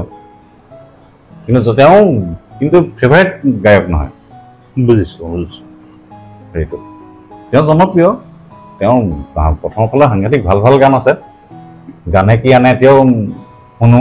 আগৰ বহু গান আছে তেনেকুৱা কিন্তু লিগেচি কণ্টিনিউ কৰাটো তেওঁ পাছৰ ফালে এইটো কণ্টিনিউ নকৰিব নহয় সেইটো আমাৰ কাৰণেও লছ তেওঁৰ কাৰণেও লছ তেখেতে সেইটো কাৰণ তেওঁৰ ইমান প্ৰতিভা আছিল সেই প্ৰতিভাখিনি আমি দেখাততো বিশেষ মানে হেৰি নহ'ল কাৰণ প্ৰথমৰ যিটো তেওঁ একুৰা জুই হৈ ওলাই আহিছিল বুলি ক'ব পাৰি অনামিকা যেতিয়া ওলাই প্ৰথম আমি যেতিয়া হেৰি কৰোঁ কাৰণ আমাৰ সমসাময়িকটো তেতিয়া জিতুলদা সাংঘাতিক হেৰি গানত জনপ্ৰিয় আছিল জুবিন ওলোৱাৰ ঠিক আগে আগে তো সেই জনপ্ৰিয়তা ভাঙি জুবিনে যিটো জনপ্ৰিয়তা মানে সৃষ্টি কৰিছিল তো সেইটো জনপ্ৰিয়তাটো থাকি গ'ল কিন্তু সৃষ্টিশীলতাটো কমি গ'ল ইফালে মই ভাবোঁ সেইটো মোৰ ব্যক্তিগত মন্তব্য মই ভাবোঁ যে পাহিৰ পিছত তেওঁৰ সৃষ্টিশীলতাটো থমকি গ'ল তাৰমানে মই এইটো মোৰ চাৰিওকাষৰ মানুহ কোন থাকে তাৰ ওপৰত ডিপেণ্ড কৰে সেই কথাতে মই ক'ব বিচাৰিছোঁ মানে আপোনাৰ বন্ধু বান্ধৱ কোন আপুনি কোনখিনি মানুহৰ লগত উঠা বহা কৰে সেইটো বহুত মানে ইম্পৰ্টেণ্ট তো অনামিকা যেতিয়া ওলাইছিল তেতিয়া উৎপল শৰ্মা আৰু অনুৰাধানে কি বুলি এখন কেছেট ওলাইছিল একেলগে অনুৰাধা হিট নহ'ল উৎপল শৰ্মা সাংঘাতিক টেলেণ্টেড এজন মানে মিউজিচিয়ান কিন্তু তেওঁৰ চিনেমা কি তেওঁৰ গানকেইটা হিট নহ'ল বাৰু ইমান জুবিনৰ অনামিকা বেছি হিট হ'ল কিন্তু উৎপল শৰ্মাৰ এটা প্ৰভাৱ সেই সময়ত তেওঁৰ লগত ডেফিনেটলি আছিল কাৰণ দুইজনে চিনাকি মানুহ আছিল একেলগে কাম কৰি হেৰি কৰিছিল উৎপল শৰ্মা কিন্তু তাৰপাছত উৎপল শৰ্মা হয়তো দিল্লী নে ক'ৰবাত গুচি গ'ল নাজানো মই তাৰপাছত তেখেতৰ লগটোতো বেলেগ বেলেগ যিখিনি মানুহ আহিল মই ভাবোঁ তেওঁ সেই জুবিনক সেইমতে হয়তো তেওঁলোকে উদ্গনি যোগাব নোৱাৰিলে বা প্ৰেৰণা যোগাব নোৱাৰিলে এনেকুৱা হয়তো হয় নাজানো মই তেওঁৰ লগত মোৰ কোনো সম্পৰ্ক নাই ব্যক্তিগত গানতে আমাৰ শেষ সম্পৰ্কটো গান এতিয়াও শুনো ভাল লাগে শুনি মানে আপুনি শ্ৰোতা তেওঁ গায়ক যিটো পাপনহঁতৰ লগতো একেই আৰু পাপনৰ গান শুনো প্ৰথমৰখিনি গান ভালেই লাগে এতিয়া ঠিক আছে দাদা আহিলে ভাল লাগিলে আমি বহুত দেৰি বহুতখিনি কথা পাতিলোঁ আকৌ লগ পাম আৰু আপোনাৰ চিনেমাখন ৰিলিজ দিলে ডেফিনেটলি এখন চাব লাগিব চ' এয়া আছিল কেন্দ্ৰীয় পাঠৰ আজিৰ খণ্ড আজি মোৰ লগত আছিলে অমৰদীপ গগৈদা আশা কৰিলোঁ আপোনালোকে ভিডিঅ'টো চালে ভাল পালে আৰু যদি ভাল পালে ডেফিনেটলি মোৰ চেনেলটো লাইক কৰিব ভিডিঅ'টো শ্বেয়াৰ কৰিব আৰু মোৰ চেনেলটো ছাবস্ক্ৰাইব কৰিব আকৌ লগ পাম কেন্দ্ৰীয় পাঠত আন এটি খণ্ডত কোনোবা এজন বেলেগ অতিথিৰ লগত কথা পাতিম তেওঁৰ লগত এটা বেলেগ বিষয়ত তেতিয়ালৈকে ভালে থাকিব কুশলে থাকিব ধন্যবাদ